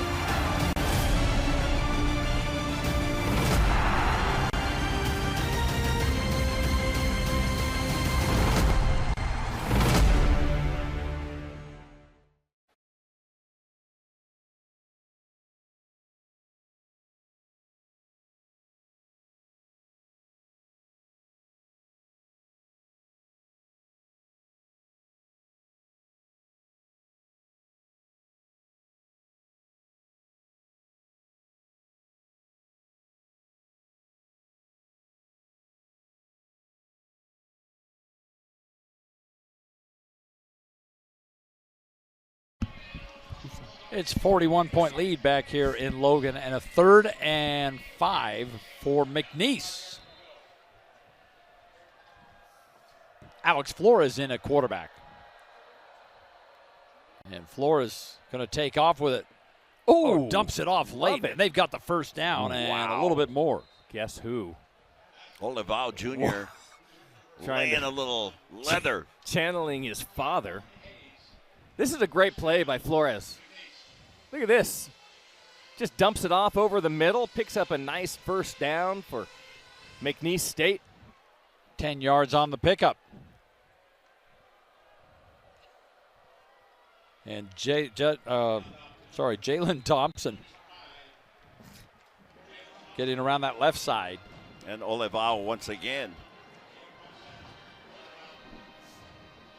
It's a little battle within the battle. They're not going to win this game, but they would love to get into the end zone again. Mm-hmm. And then conversely, the Aggies would love to keep them out. Yeah, it's almost like, you have a rough day on the golf course, but you par 18. Yeah, then you feel good. Like, right. You feel That's a little great vindication. analogy. I'd like to say I've had that happen, and I have, except for the parring 18. And right up the pipe goes Thompson again. Matyra Brown in on the stop.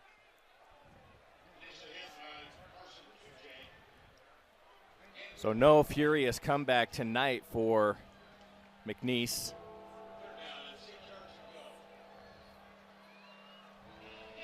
And I wouldn't say, it wasn't like McNeese played a game that wasn't clean. Like, there weren't a bunch of problems, but Utah State has been really good. Yeah, their execution has been on point. Third down. Oh, man. Flores was leveled as he let that ball go, but it's caught, and Senegal has the first down. That time Carson Tuje, who is a transfer out of BYU, he's dropping into coverage and almost dropped right into an interception. He was right in the passing lane, just beyond his reach. And that's one thing where I'd say McNeese struggled tonight is really picking up pressures. Yeah. When Utah State would bring pressure, McNeese State didn't seem to have an answer. I still think that 3-3-5 defense poses problems because you just don't see it often enough. Flores 4 for 4 for 41 yards in this game. Nothing doing. Yeah, Olivao is pulling them back. That's a defense that is very productive if it's run correctly. And Bronco Mendenhall has kept that with him wherever he's gone. Yeah. That defensive philosophy. Bronco at BYU, and he's Virginia, been New Mexico. He's been successful with it, and you'd think because it's successful, other teams would adopt it. Mm-hmm. But you don't see it because I think it's just too hard to run it. It's complex. Flores looking. He's going to take off nearly. Well, it kind of was a shoestring tackle. Well, Naki Fahina got in there and was able to get to his legs and trip him up. Transfer out of New Mexico State. He's one of the graduate transfers.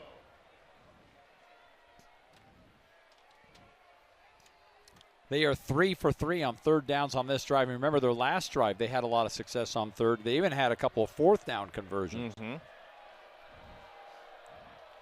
But ultimately, they didn't score.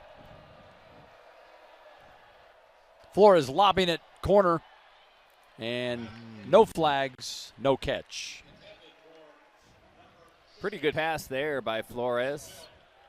Just beyond the outstretched arm. And they'll keep the offense on the field.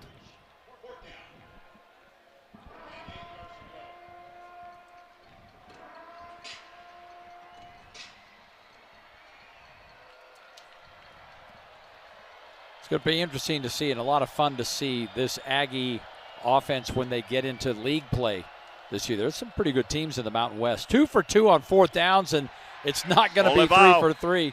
There goes Bronson. 4 sacks in this game. Well, that's just, like you said, Alema, mindset. Yep. You're going to play every down until the final gun sounds, and Utah State is relentless. Another pressure, and like we said, McNeese has had trouble tonight picking up that pressure.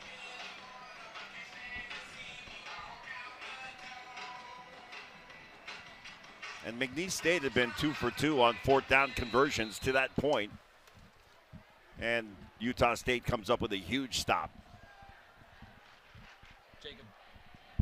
Jacob Conover in relief at quarterback for the Aggies. Noah White on the carry.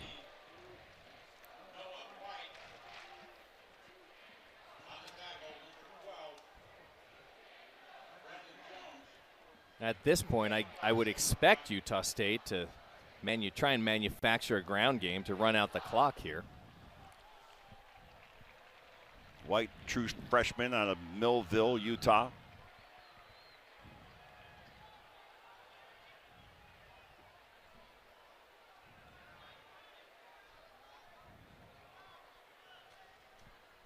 Well, they're using every bit of it. They sure are. All the way down to 2 on the play clock when that was handed off. And still pushing the pile. It's going to be a 3rd and a yard. I'll speak from the perspective of a guy that got most of his carries at this point in the game. Tell us.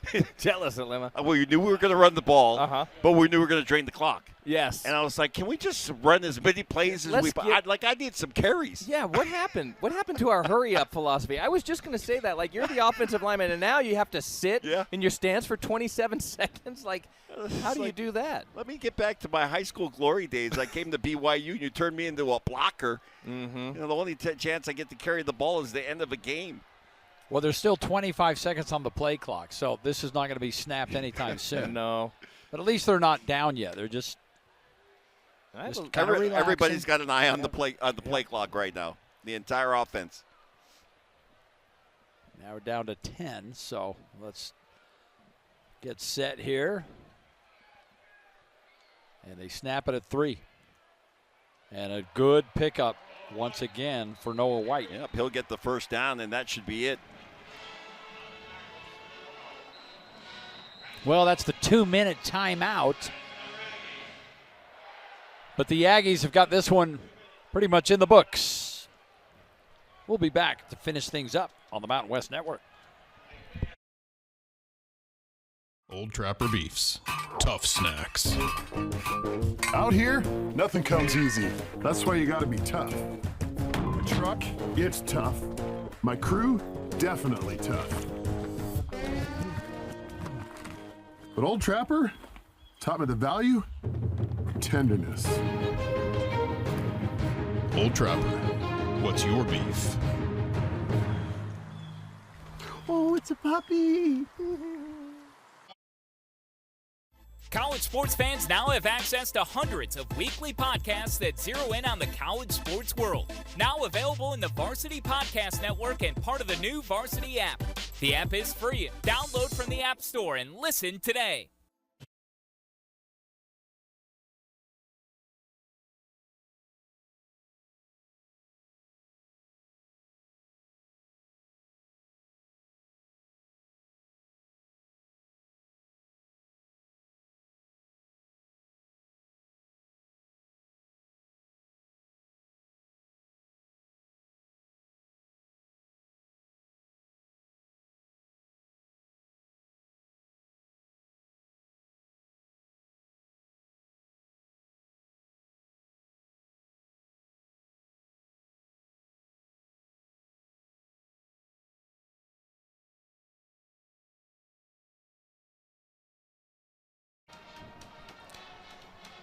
We are back, and this one's just about in the books for the Aggies. Some just big numbers all around tonight. Great night for, of course, Bryson Barnes. Defensively, a lot of players have stepped up big. Barnes and Miles Davis both going over 100 yards on the ground. Miles Davis with a virtuoso performance. Thank you very much. Wow. Well, we have Olival for 4 sacks. What is the official Which is more stat? than the official statistician does, but we like sacks. And I think that's pretty accurate, according to my sources. Mentioned next up for the Aggies, they're going to head to Vanderbilt. Best formation in football. Right here. This victory formation. This Aggie team is playing well.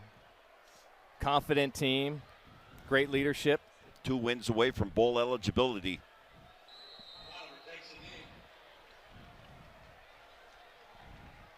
That's saying a lot this early in the season.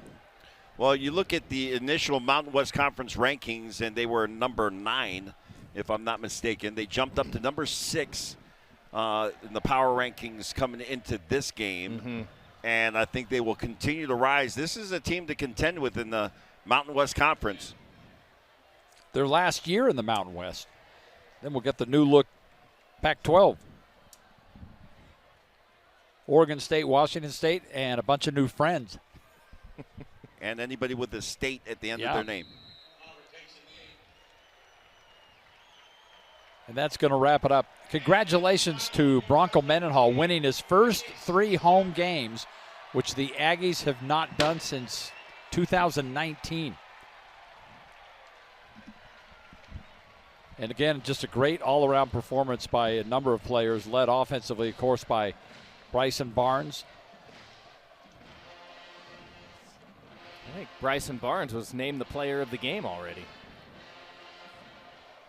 Performance like that, he might get back-to-back Western Conference or Mountain West Conference Player of the Week honors. It wouldn't be surprising. Well, it's been a lot of fun coming up here doing Aggie football. It's the best. It's the only game we have this year. If you're here in Utah, of course, you'll catch us Thursdays and Fridays doing high school football, but a lot of fun. We just love coming up here. Well, one of my favorite places to do a game is here at Maverick Stadium. The crowd is fantastic. They always are. And, there's competition on the field. Bronco Mendenhall taking over is the dawn of a new era here in Logan. And he loves it. You brought up the point yesterday that when he was at BYU, you kind of thought of that as being his final destination. I thought this is destination job for Bronco Mendenhall. And then, of course, things happen, and after 10 years there, he leaves and ends up at Virginia and then on to New Mexico. And then when he landed here, I remember thinking to myself, man, that's a great hire. That's the destination. For Utah State. Mm-hmm. And that's a great hire for Bronco Mendenhall. The fit is perfect. It is a perfect fit. It really is. For him and for his family. I hope he stays here a long time. I do too. I want to see him branch out and do a little more public rodeo work. It's funny. He goes out to rodeo. And he wants to be incognito. Yeah, he says he goes and watches his son, but he watches from the truck, and then occasionally he'll go compete. Yeah. And it says, as soon as I get out there, all the phones are coming out, and I know this is going on social media. It's like, man. Yeah, can't I just do this without anybody noticing? Nope. And they light the A here in Logan to signify the victory. Well, thank you, everyone, for being a part of the broadcast tonight. Thank you so much to our Utah State broadcast crew led by Bill Guerin. They all do a great job for us. Frank and Alema, thank you so much. Congratulations to the Aggies, another win, and have a good night, everyone.